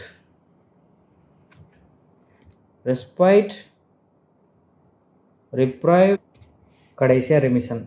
இது வந்து உள்ள டெப்த்தாக போய் என்னென்னு கேட்க போகிறது இல்லை, கேட்குறதுக்கான வாய்ப்பு கம்மி தான். ஒருவேளை கொஸ்டின் கஷ்டமாக கேட்கணுன்னா இது ஒன்று என்னென்ன செய்ய போகிறாங்க அப்படின்னு சொல்லி கேட்கலாம். நம்ம இதை சிம்பிளாக எப்படி ஞாபகம் வச்சுக்கலாம்னா பேடன்னா முழுவதுமாக தண்டனையே இல்லை அப்படின்னு சொல்லி விடுதலை செய்கிறது. முழுவதுமாக தண்டனை ரத்து செய்யப்பட்டு விடுதலை செஞ்சால் அது பேடன். கம்யூட் அப்படின்னா என்ன பண்ணுவாங்கன்னா ஜஸ்ட்டு நேச்சரை மட்டும்தான் சேஞ்ச் பண்ணுவாங்க. அதாவது இந்த கடுங்காவல் தண்டனைலாம் சொல்கிறாங்கல்ல, இந்த மாதிரி சிவியர் இம்ப்ரெஷன்மெண்ட்லேருந்து ஜஸ்ட் இம்ப்ரெஷன் மாற்றுவாங்க. கடுங்காவல் தண்டனையிலேருந்து சாதாரண தண்டனையாக மாற்றுவாங்க. இதில் என்ன டிஃப்ரென்ஸ் அப்படின்னு பார்த்தீங்கன்னா, ரெஸ்ட்ரிக்ஷன்ஸ் இருக்கும். நீங்கள் கடுங்காவல் தண்டனைக்கும் நார்மலான தண்டனைக்கும் நிறைய ரெஸ்ட்ரிக்ஷன்ஸ் இருக்கும். அந்த டிஃப்ரென்ஸ் வந்து எலிமினேட் பண்ணியிருப்பாங்க. ஸோ ரெஸ்பைட்னா என்ன அப்படின்னு பார்த்தீங்கன்னா, ஸ்பெஷல் கண்டிஷன்ஸுக்காக மன்னிப்பு வழங்குறது. உதாரணத்துக்கு ஊனமுற்றவர்களாக இருக்கிறது, இல்லை பெண்களாக இருக்கிறது, இல்லை அந்த மாதிரி ஏதாவது ஒரு விசேஷமான கண்டிஷன், ஏதாவது ஸ்பெஷலான ஒரு ரீசன் இருக்கலாம். அந்த ஒரு ஸ்பெஷல் ரீசனை வச்சு பண்ணுறது. அண்ட் ரெப்ரைவ் அப்படின்னா தற்காலிகமாக ப்ராஹிபிட் பண்ணுறது. நீங்கள் வந்து நீங்கள் வந்து கிளைம் பண்ணுற வரைக்கும் உங்களை தண்டனை வந்து நிறைவேற்ற மாட்டாங்க. தற்காலிகமாக நிறுத்தி வச்சுருப்பாங்க. அதான் வந்து தற்காலிகமாக ப்ராஹிபிட் பண்ணுறது. நீங்கள் பாடன் பெட்டிஷன் போட்டு பிரசிடென்ட் ஏதாவது சொல்லி அதுக்கப்புறம் தான் இதெல்லாம் நடக்கும். ஸோ அது வரைக்கும் ஸ்டாப் பண்ணி வைக்கணும்ல, அதை பண்ணுறதுக்கு பேர் தான் டிப்ரைவ். ரெமிஷன் அப்படின்னா என்னென்னா, நம்ம கொடுக்குற டேர்ம் இருக்குல்ல, அதை டென்யூர்னு சொல்லுவாங்க. இந்த டேர்மை வந்து ரெடியூஸ் பண்ணுறது. இப்போ 10 வருஷம் கொடுத்தாங்கன்னா 5 வருஷமாக குறைச்சிருவாங்க. ஸோ இந்த மாதிரி பண்ணுறதுக்கு பேர் தான் ரெமிஷன். ஸோ மொத்தம் 5 power: pardon, commute, respite, reprieve and remission. Who appoints state election commissioner? யார் ஸ்டேட் எலெக்ஷன் கமிஷனரை அப்பாயிண்ட் பண்ணுறது? யார் அப்படின்னு பார்த்தோம் அப்படின்னா governor. State election commissioner was appointed by governor. But இதில் ஒரு ஸ்பெஷலான விஷயம் இருக்குது. என்ன அப்படின்னா, ஹி வாஸ் ரிமூவ்டு பை யார்? யார் ஸ்டேட் எலெக்ஷன் கமிஷனர் ரிமூவ் பண்ணுறான்? யார் அப்படின்னு பார்த்தோன்னா பார்லிமெண்ட் தான் ரிமூவ் பண்ணாங்க, அல்லது பிரசிடென்ட்னு சொல்லலாம். ஏன் அப்படின்னா, he was equivalent to a judge of a high court. அப்போ ஜட்ஜ் ஆஃப் அ ஹைகோர்ட் எப்படி ரிமூவ் பண்ணுமோ அப்படி தான் ரிமூவ் பண்ணணும்னு சொல்லுவாங்க. ஒரு ஜட்ஜ் ஆஃப் த ஹைகோர்ட் எப்படி ரிமூவ் பண்ணப்படுறாங்க? சுப்ரீம் கோர்ட் ஜட்ஜ் எப்படி ரிமூவ் பண்ணுறாங்களோ அப்படி தான் ரிமூவ் பண்ணணும்னு சொல்லிட்டாங்க. அப்போ சுப்ரீம் கோர்ட் ஜட்ஜை யார் ரிமூவ் பண்ணுவா? யார்? பிரசிடென்ட் தான் ரிமூவ் பண்ணுவா. பார்லிமெண்ட்டு என்ன பண்ணுவாங்க? ரெசல்யூஷன் பாஸ் பண்ணி பிரசிடென்ட்டுக்கு அனுப்பிவிட்டு பிரசிடென்ட் சைன் போட்டு ரிமூவ் பண்ணுவார். அப்போ இந்த மாதிரி ஸ்டேட் எலெக்ஷன் கமிஷனரை அப்பாயிண்ட் பண்ணுறது மட்டும்தான் யாரால் முடியும்னா கவர்னரால் முடியும். ரிமூவ் பண்ணுறது யார் தான் பண்ணுவாங்கன்னா parliament with signature of president. இதே போல தான் ஸ்டேட்டுக்கு இன்னொரு கமிஷன் இருக்குது, அதுதான் ஸ்டேட் பப்ளிக் சர்வீஸ் கமிஷன். இந்த பப்ளிக் சர்வீஸ் கமிஷனுக்கும் சிமிலர் கண்டிஷன் தான். அதாவது இவங்களோட சேர்மன் மெம்பர்ஸை அப்பாயிண்ட் பண்ணுறது யார் அப்படின்னா கவர்னர். ஆனால் ரிமூவ் பண்ணுறது யாராக தான் இருக்க முடியும்னா பிரசிடென்ட் தான் இருப்பாங்க. 50 கொஸ்டினை தாண்டி போயிட்டுருக்கு. சரி, ஒரு சில எக்ஸ்ட்ரா கொஸ்டின்ஸ் மட்டும் பார்த்துப்போம், கவர் பண்ணிக்கணும் அப்படிங்கிறதுக்காக சில extra questions. And who has the executive authority to advise the state government on legal matters and to perform other duties of legal character? Legal கேரக்டர்னு வந்துட்டாலே நமக்கு தெரிஞ்ச ஒரே ஒருத்தர் தான். யார்? ஒரு அட்டார்னி ஜெனரல் தான் வருவார். சரியா? அப்போ இதுக்கான ஆன்சர் வந்து அட்டார்னி ஜெனரல். சாரி இங்கே ஸ்டேட் கவர்மெண்ட்னு கொடுத்துருக்காங்க, தெளிவாக பார்த்துக்கோங்க. இது வந்து சென்ட்ரல் கவர்மெண்ட்டுக்குனா தான் யார்? Attorney general. ஸ்டேட் கவர்மெண்ட்டுக்கு யார் வருவா? அட்வொகேட் ஜெனரல் வந்துடுவார். இவர் ஒரு ஹைகோர்ட்டில் ஜட்ஜாக இருக்கக்கூடிய எலிஜிபிலிட்டி கொண்ட பர்சனாக இருக்கணும். அதே போல் அட்டார்னி ஜெனரல் என்னவாக இருக்கணும்னா சுப்ரீம் கோர்ட்டு ஜட்ஜாக இருக்கக்கூடிய எலிஜிபிலிட்டி கொண்டு இருக்கிற பர்சனாக இருக்கணும். இவங்க 2 பேர்த்தையுமே இவங்களை கவர்னர் அப்பாயிண்ட் பண்ணுவார், இவங்களை பிரசிடென்ட் அப்பாயிண்ட் பண்ணுவாங்க. நார்மலாக இவங்களுக்கு டென்யூர் வந்து 5 இயர்ஸ் இருக்கும்.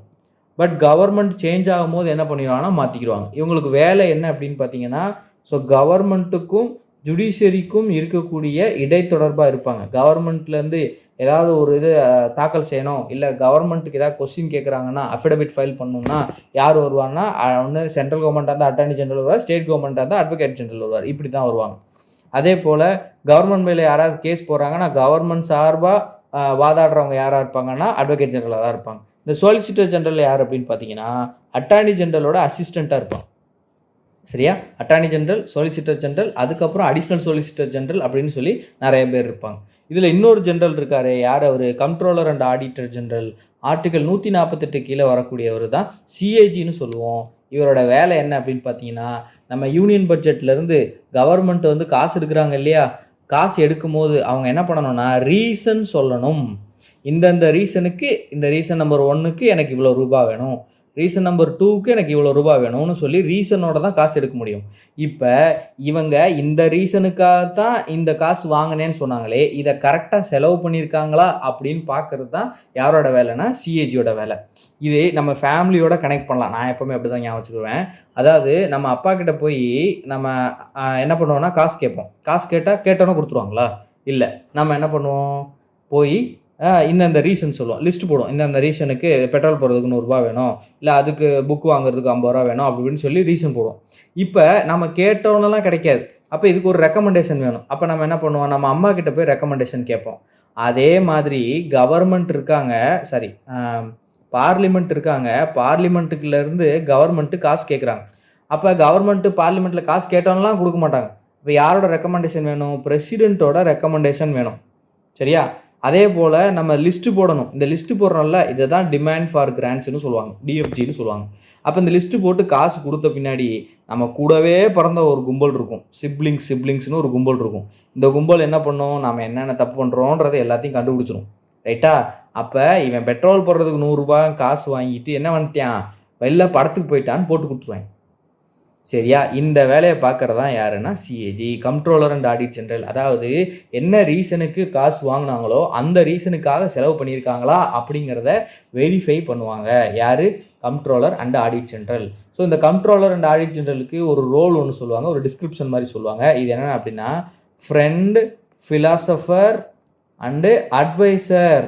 யாருக்கு அட்வைசராக செயல்படுறாருன்னா, பப்ளிக் அக்கௌண்ட்ஸ் கமிட்டியோட அட்வைசராக செயல்படுறாரு அப்படின்னு சொல்லுவாங்க. Public accounts committee is the oldest parliamentary committee. பார்லிமெண்ட்டுக்குள்ளே நிறைய கமிட்டிஸ் இருப்பாங்க. அதை பிஏசி 1921 கிரியேட் பண்ணியிருப்பாங்க பப்ளிக் அக்கௌண்ட்ஸ் கமிட்டி. ஸோ அவங்க இந்த ரிப்போர்ட்ஸ் எல்லாத்தையும் என்ன பண்ணுவாங்கன்னா வெரிஃபை பண்ணுவாங்க. ஸோ அவங்களோட ஃப்ரெண்டு, ஃபிலாசபர் அண்ட் அட்வைசராக யார் செயல்படுவார்னு ஒரு கேள்வி கேட்பாங்க. சிஐஜி தான் செயல்படுவார். As of March 2022, the Common High Court for the state of Punjab and Haryana is located. Punjab ஹரியானாக்கான காமன் ஹைகோர்ட் எங்கே இருக்குது அப்படின்னா சண்டிகரில் தான் இருக்குது. So option B. இதில் சில ஸ்டேட்ஸுக்கு வந்து காமன் ஹைகோர்ட் கொடுத்துருக்காங்க. உதாரணத்துக்கு ஆந்திரா, தெலுங்கானா ரெண்டுக்கும் காமன் ஹைகோர்ட் வந்து ஹைதராபாத்தில் இருக்குது. அதே போல் 2-3 காமன் ஹைகோர்ட்ஸ் இருக்குது. அது என்னென்னு பார்ப்போம். ஆந்திரா அண்ட் தெலுங்கானாவுக்கு ஹைதராபாத்தில் இருந்துச்சு. இதில் என்ன பண்ணிட்டாங்க அப்படின்னா ஆந்திராவுக்கு தனியாக அமராவதியில் எஸ்டாப்ளிஷ் பண்ணிட்டாங்க.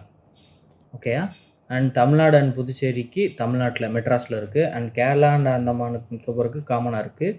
அண்ட் மகாராஷ்டிரா அண்ட் டாமனுக்கு வந்து பாம்பே ஹைகோர்ட் இருக்குது. சரியா?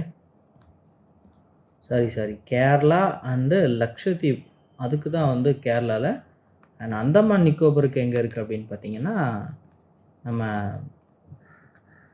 West Bengal, Calcutta high court. Which article of the Constitution of India gives advisory jurisdiction to the Supreme Court of India? ரொம்ப இம்பார்ட்டண்ட்டான ஒரு பாயிண்ட்டு ஞாபகம் வச்சுக்கோங்க. ஏன் சொல்கிறேன்னா கரண்ட்டாக நியூஸில் இருக்குது. ஸோ அட்வைசரி ஜூரிஸ்டிக்ஷன் இதில் நாம் என்னெல்லாம் தெரிஞ்சுக்கலாம், என்னெல்லாம் கேள்வி கேட்பாங்க. முதல்ல it is borrowed from Canada. கண்ணாடி போட்டவங்களாம் நல்லா அட்வைஸ் பண்ணுவான்னு ஞாபகம் வச்சுக்கோங்க. கெனடா. சரியா? கெனடாவில் வந்து இருந்து பாரோ பண்ணியிருக்கோம். 1. 2வது பாயிண்ட்டு, யாருக்கு கொடுக்கலாம். இல்லை இன்னும் இப்படிங்க வச்சுக்கோங்க, அட்வைஸ் கேட்குறது தான் முக்கியம். சும்மா போய் சொல்லிட்டு இருக்க முடியாது. நான் அட்வைஸ் கேட்டால் கொடுக்கணும்னு சொல்லுவாங்கள்ல, அந்த மாதிரி நம்ம கேட்குறாங்க. யார் கேட்குறா? பிரசிடெண்ட்டு கேட்குறா. யார்கிட்ட கேட்குறாங்க? சுப்ரீம் கோர்ட்டை கேட்குறாங்க. ஸோ பிரசிடெண்ட் எப்போ வந்து சுப்ரீம் கோர்ட்டுகிட்ட கேட்குறாங்களோ அப்போ தான் வந்து சுப்ரீம் கோர்ட் கொடுக்க முடியும். 2 கண்டிஷனுக்காக கேட்பார். ஃபஸ்ட்டு கண்டிஷன் நேஷ்னல் இம்பார்ட்டன்ட் மேட்டர்ஸில் கேட்பார். 2வது ப்ரீ கான்ஸ்டியூஷனல் ட்ரீட்டீஸ் அப்படின்னு சொல்லுவாங்க. அதாவது நம்ம கான்ஸ்டியூஷன் நடைமுறைக்கு முன்னாடி வர்றதுக்கு முன்னாடி சில விஷயங்கள்லாம் இருந்திருக்கும்ல, அதில் ஏதாவது டவுட் அப்படின்னா அதை கேட்பாங்க. பட் வந்து சுப்ரீம் கோர்ட் கொடுக்குற அட்வைஸ் வந்து எப்போவுமே பிரசிடெண்ட்டை பைண்ட் பண்ணாது. அதுவும் ஞாபகம் வச்சுக்கோங்க. இதே மாதிரி இன்னொரு ப்ரொவிஷன் இருக்குது. அது என்னென்னா கவர்னர் ஹைகோர்ட்டில் போய் பிரசிடெண்ட் கேட்கலான்னு சொல்லுவாங்க. அப்படிலாம் எந்த ப்ரொவிஷனும் கிடையாது. Advisory jurisdiction is an exclusive jurisdiction for Supreme Court only and not for a high court. அதே போல் ஹைகோர்ட்டால் கவர்னருக்கு அட்வைஸ் வழங்க முடியாது. ஞாபகம் வச்சுக்கோங்க.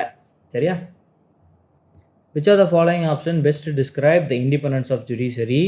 ஸோ ஜட்ஜஸ் தங்களுடைய ஃபங்க்ஷன்ஸை ஃபியர் இல்லாமல் ஃபேவர் இல்லாமல் செயல்படுத்தணும் அப்படிங்கிறாங்க. the executive and legislative organ should interfere. தலையிடணும். ஒருத்தர் தலையிட்டால் அவரோட இண்டிபெண்டன்ஸ் கூடுமா குறையுமாங்க? குறையத்தான் செய்யும். ரைட்டா? Options of accountability in the judiciary system. Judiciary சிஸ்டத்தில் அக்கௌண்டபிலிட்டி இல்லாமல் இருக்கிறதா? The executive and legislative organ must restrain the functioning of the ரெஸ்ட்ரைன்னா கட்டுப்படுத்துறது அப்படின்னு அர்த்தம். இதுவும் அதே மாதிரி சேம் பாயிண்ட் தான், கட்டுப்படுத்துவது. அப்போ இது ரெண்டுமே வராது. ஜுடிஷியரி சிஸ்டத்தில் அக்கௌண்டபிலிட்டி இல்லாமல் இருக்கிறதுக்காகவா நம்ம இண்டிபெண்டன்ஸை க்ரியேட் பண்ணுறோம்? பெஸ்ட்டு டிஸ்கிரைப்னு சொல்லியிருக்காங்க. இல்லை. ரைட்டா? எதுக்காக நம்ம வச்சுருக்குறோம்? ஜட்ஜஸ் தங்களுடைய ஃபங்க்ஷன்ஸை எந்தவித பயமும் இல்லாமல் யாருக்கும் சாதகமாகவும் இல்லாமல் செயல்படணுங்கிறதுக்காக கொண்டு வந்திருக்காங்க. ஸோ ஆன்சர் ஏ தான் ஆன்சர். இதில் இந்த ஜுடிஷியல் இண்டிபெண்டன்ஸ் இருக்குல்ல, இண்டிபெண்டன்ஸ் ஆஃப் ஜுடிஷியரி இருக்குல்ல, இது எங்கேருந்து வாங்கணும்னு கேட்கலாம். யூஎஸ்ஏலேருந்து வாங்கணும். அடுத்து இந்தியன் எலெக்ஷன் கமிஷன் எப்போ செட்டப் பண்ணாங்கன்னு கேட்குறாங்க. நேஷ்னல் ஓட்டர்ஸ் டே என்னைக்கோ அன்னைக்கு தான் செட்டப் பண்ணோம். நேஷ்னல் ஓட்டர்ஸ் டே செலிப்ரேட் பண்ணுறதுக்கு காரணமே தான் 25th ஜனவரி 1915. கரண்ட்டாக வந்து சீஃப் எலெக்ஷன் கமிஷனராக இருக்கிறது யார் அப்படின்னு பார்த்தீங்கன்னா ஞானேஷ் குமார் அவர் தான் இருக்கார். ரைட். இப்போ சீஃப் எலெக்ஷன் கமிஷன் ரிலேட்டடாக நம்ம 2 ஆர்டிக்கல் ஞாபகம் வச்சுக்கணும். Article 324 and article 326. இதில் என்ன சொல்லுவாங்க அப்படின்னா டைரக்ஷன் அண்ட் சூப்பரிண்டெண்டன்ஸ் ஆஃப் எலெக்ஷன்னு சொல்லுவாங்க. டைரக்ஷன் சூப்பரிண்டெண்டன்ஸ் ஆஃப் எலெக்ஷன்னு சொல்லுவாங்க. 326 is right to vote. Which are the following articles cannot suspend during a national emergency? So எமர்ஜென்சியை பொறுத்த வரைக்கும் 3 டைப்ஸ் ஆஃப் எமர்ஜென்சி இருக்குது. National emergency, president rule and financial emergency. First of all ஆர்டிக்கல்னு பார்த்தோம்னா 352, இதில் 356 and 360. And யார் வந்து provoke பண்ணுவாங்கன்னா அதாவது ப்ரொக்ளைம் பண்ணுவாங்க அப்படின்னா 3க்குமே பிரசிடென்ட் தான். சரியா? பிரசிடென்ட் தான். அண்ட் இதில் என்ன பண்ணுவாங்க அப்படின்னா ஆனால் ரிட்டன் ரெக்கமெண்டேஷன் ஆஃப் கேபினெட் எழுதி கொடுக்கணும். அப்போ தான் வந்து பிரசிடென்ட்டால் நேஷனல் எமர்ஜென்சி கொண்டு வர முடியும் அப்படின்னு சொல்லுவாங்க. ஆனால் அது அவ்வளோ வாங்குறதுல அவ்வளோ பெரிய கஷ்டம்லாம் கிடையாது. இந்த பாயிண்ட் இன்சர்ட் பண்ணது 44th அமெண்ட்மெண்ட் ஆக்ட். ரீசன் என்ன? இதில் என்ன பார்த்தாங்கன்னா வார் ஆர் எக்ஸ்டர்னல் அக்ரஷன், அதாவது போர் அல்லது வெளியுறவு நடவடிக்கை. இப்போ கொஞ்ச நாளுக்கு முன்னாடி இருந்துச்சுல பாகிஸ்தான் கூட பஞ்சாயத்து வந்துச்சுல, அது வெளியுறவு நெருக்கடி, போர் வரல, அது வெளியுறவு நெருக்கடி. எக்ஸ்டர்னல் அக்ரஷன், போர் வர்ற சூழல். ரைட்டா? அப்போ இதுக்கும் கொண்டு வரலாம். போர் வந்தால் தான் கொண்டு வரணும்னு அவசியம் இல்லை. போர் வர்ற மாதிரி இருந்தாலே கொண்டு வரலாம். அப்போ கொண்டு வரலைன்னா அவங்க கவர்மெண்ட் நினச்சாங்க இல்லை நம்மளால் எமர்ஜென்சி கொண்டு வர முடியாமலே இதை சமாளிக்க முடியும்னு நினச்சாங்க. ஸோ அதனால் அவங்க கொண்டு வரல. இதை வந்து என்ன சொல்லுவாங்கன்னா எக்ஸ்டர்னல் எமர்ஜென்சின்னு சொல்லுவாங்க. நேஷனல் எமர்ஜென்சியில் எக்ஸ்டர்னல் எமர்ஜென்சின்னு சொல்லுவாங்க.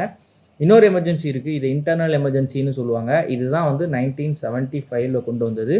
ஸோ அப்போ வந்து அதை இன்டர்னல் டிஸ்டர்பன்ஸ்னு சொன்னாங்க. இப்போது அதை ஆர்ம்டு ரிபெல்லியன்னு சொல்லி மாற்றிருக்காங்க. ஆர்ம்டு ரிபெல்லியன்ற ரீசனுக்காக தான் கொண்டு வர முடியும். இதுவும் 44th அமெண்ட்மெண்ட் ஆக்டில் தான் கொண்டு வந்தாங்க. எந்த எமர்ஜென்சி கொண்டு வந்தாலும் இவங்களால எந்த ஃபண்டமெண்டல் ரைட்டை நிறுத்தி வைக்க முடியாதுன்னு கேள்வி கேட்குறாங்க. ஆர்டிகல் 20 and 21 தான் எப்போவுமே சஸ்பெண்ட் பண்ண முடியாதுங்க. இந்த இன்டர்னல் எமர்ஜென்சி எக்ஸ்டர்னல் எமர்ஜென்சி சொன்னோம்ல, இந்த எக்ஸ்டர்னல் எமர்ஜென்சி அப்போ 2021 ஸ்டாப் பண்ண முடியாது. இன்டர்னல் எமர்ஜென்சி அப்போ 1920-21 ஸ்டாப் பண்ண முடியாது. பட் எந்த எமர்ஜென்சி டைம்லையும் ஸ்டாப் பண்ண முடியாத ஆர்டிகல்னு கேட்டாங்கன்னா 2021. ரைட்டா? அதே போல் எப்போ ஃபண்டமெண்டல் ரைட்ஸை ஸ்டாப் பண்ண முடியும்னா நேஷனல் எமர்ஜென்சி மட்டும்தான் ஃபண்டமெண்டல் ரைட்ஸை ஸ்டாப் பண்ண முடியும், மற்ற ரெண்டையும் தொட முடியாது. அதே போல் பிரசிடென்ட் ரூல் வந்து எவ்வளோ காலத்துக்கு தான் கொண்டு வர முடியும்னா 6 monthsக்குன்னு சொல்லி மொத்தமாக எக்ஸ்டெண்ட் பண்ணுறதா இருந்தால் 6 months ஒன்ஸ் எக்ஸ்டெண்ட் பண்ணிகிட்டே வரலாம். அதிகபட்சமாக 3 years வந்து எக்ஸ்டெண்ட் பண்ணலாம். அடுத்து ஃபினான்ஷியல் எமர்ஜென்சிக்கு நோ டைம் லிமிட். அவங்க ஒரு தடவை கொண்டு வந்துட்டா அவங்க நிறுத்துகிற வரைக்கும் கொண்டு வரலாம். So far no financial emergency இது வரைக்கும் எந்த ஃபினான்ஷியல் எமர்ஜென்சி வந்ததில்லை. நேஷனல் எமர்ஜென்சி இது வரைக்கும் 3 தடவை கொண்டு வந்திருக்காங்க. அண்ட் நேஷனல் எமர்ஜென்சிக்கும் 6 months இன்டெஃபினைட் பீரியடுக்கு கொண்டு வரலாம். அதாவது 6 மாதத்துக்கு ஒரு தடவை அவங்க எக்ஸ்டெண்ட் பண்ணிகிட்டே இருக்கலாம். பட் எவ்வளோ காலத்துக்கு எக்ஸ்டெண்ட் பண்ணலாம்னா இன்டெஃபினைட் பீரியடுக்கு எக்ஸ்டெண்ட் பண்ணலாம். The Constitution divides the powers between the center and the state in terms of dash lists. எத்தனை லிஸ்ட்டுங்க? 3 list. இது எங்கே இருக்குங்க? ஷெடியூல் 7th இருக்குது. ஷெடியூல் 7 இதை தான் நம்ம இப்போ டிவிஷன் ஆஃப் பவர்ஸ்னு சொல்லி சொன்னோம். இது எங்கே வரும் அப்படின்னா சென்டர் ஸ்டேட் ரிலேஷன் அப்படிங்கிற ஒரு டாபிக் கீழே வரும். அது என்னென்ன லிஸ்ட்னா யூனியன் லிஸ்ட் இது லிஸ்ட் 1ன்னு சொல்லுவாங்க, ஸ்டேட் லிஸ்ட் இது லிஸ்ட் 2ன்னு சொல்லுவாங்க, கன்கரண்ட் லிஸ்ட் இது லிஸ்ட் 3ன்னு சொல்லுவாங்க. யூனியன் லிஸ்ட்டில் யாருக்கு சட்டம் இயற்றக்கூடிய அதிகாரம் இருக்குன்னா பார்லிமெண்ட்டுக்கு. ஸ்டேட் லிஸ்ட்டில் அண்ட் யார் கொண்டு வருவாங்கன்னா ஸ்டேட் லெஜிஸ்லேச்சர் தான் கொண்டு வருவாங்க. பட் யாரால் கொண்டு வர முடியும்னா பார்லிமெண்ட்டால் கொண்டு வர முடியும். இதுக்கு ஒரு ரெசல்யூஷன் பாஸ் பண்ணணும். இந்த ரெசல்யூஷன் யார் பாஸ் பண்ணுவாங்கன்னா ராஜ்யசபா பாஸ் பண்ணுவாங்க. ஒரு வேளை தேவைப்பட்டுச்சுன்னா அவங்களால பாஸ் பண்ண முடியும். கன்கரண்ட் லிஸ்ட்டில் பார்லிமெண்ட் அண்ட் ஸ்டேட் லெஜிஸ்லேச்சர் 2 பேருமே கொண்டு வரலாம். பட் ஒரே பாயிண்ட் ஆஃப் வியூவில் ஒரே மேட்டர்ஸில் 2 பேரும் ஆக்ட் போட்டாங்க அப்படின்னா யூனியன் கவர்மெண்ட் அதாவது பார்லிமெண்ட் கொண்டு வர்றது தான் செல்லும். சரியா? Okay. The prohibition of discrimination on grounds of religion, race, caste, sex or place of birth slide under article 15. Prohibition of discrimination அப்படின்னு பார்த்தாலே நீங்கள் எதை சொல்லலாம்? ஆர்டிகல் 15 சொல்லலாம். ஆர்டிகல் 14 என்ன அப்படின்னா ரைட்டு ஈக்குவாலிட்டியோட first right equal before law and equal protection of law அப்படின்னு சொல்லுவாங்க. Equal before law and equal protection of law. அதாவது ஒரு சட்டம் இருக்குது அப்படின்னா அதுக்கு முன்னாடி எல்லாருமே சமம் தான் அப்படின்னு சொல்கிறது. Options of privileges. Equal protection of லானா சிச்சுவேஷன்ஸை சரியாக செக் பண்ணுறது. அதாவது வெவ்வேறு சிச்சுவேஷனில் வெவ்வேறு தவறுகள் பண்ணியிருக்கலாம் ரைட்டா. அப்போ அந்த தவறுகள் பண்ணவங்களுக்கு நம்ம ஒரே மாதிரியான தண்டனைகள் கொடுக்க முடியாது. உதாரணத்துக்கு சொல்கிறேன், என்னென்னா கொலையை ஒரு கொலை பண்ணுறாங்க, அதை வந்து பிளான் பண்ணி மர்டர் பண்ணுறவங்களுக்கும் ஆக்சிடென்டலாக தற்காப்புக்காக ப்ரொடெக்ஷனுக்காக கொலை பண்ணுறவங்களுக்கும் வித்தியாசம் இருக்குது இல்லையா. இவங்க 2 பேர்த்துக்கு நம்ம ஒரே தண்டனை கொடுக்க முடியாதுல்ல. ஆனால் இங்கே மர்டருங்கிற ஒரே பாயிண்ட் தான் இருக்குது சரியா. அப்போ வித்தியாசம் புரிஞ்சுக்கணும். இந்த சிச்சுவேஷனை எடை போடுறது தான் என்ன அப்படின்னு பார்த்தீங்கன்னா equal protection of law. Article 16 பற்றி நம்ம ஏற்கனவே சொல்லியிருந்தோம். இது என்ன அப்படின்னா பப்ளிக் எம்ப்ளாய்மெண்ட்டில் ஈக்குவல் ஆப்பர்ச்சுனிட்டி எங்கே தராங்க, ரிசர்வேஷன் தராங்கலாம் சொல்லக்கூடாது. ஸோ பப்ளிக் எம்ப்ளாய்மெண்ட்டில் ஈக்குவல் ஆப்பர்ச்சுனிட்டி என்ன சொல்கிறாங்க, ஒரு ஏஜ் சொல்கிறாங்க, மினிமம் ஏஜ் 18 20 21 சொல்கிறாங்கல்ல, 18 வயசு மினிமம் ஏஜ், குவாலிஃபிகேஷன் டிகிரி 6 இருந்தாலும் இவ்வளோ தான். நீங்கள் எழுதுறதுக்கு எக்ஸாமை அட்டன் பண்ணுறதுக்கு உங்களுக்கு சரியான வாய்ப்பு கொடுக்குறாங்க. பட் நம்ம வேலையில் முன்னுரிமை தான் கொடுக்குறாங்க. இதை வந்து ப்ரிவிலேஜ்னு சொல்லலாம். மேபி நமக்கு நடந்த பின்னடைவுகளுக்காக நமக்கு என்ன பண்ணப்படுதுன்னா இந்த மாதிரி ப்ரிவிலேஜஸ் வந்து வழங்கப்படுது. ஸோ அது வேறு இது வேறு கன்ஃபியூஸ் பண்ணிக்காதீங்க. Article 17 abolition of untouchability.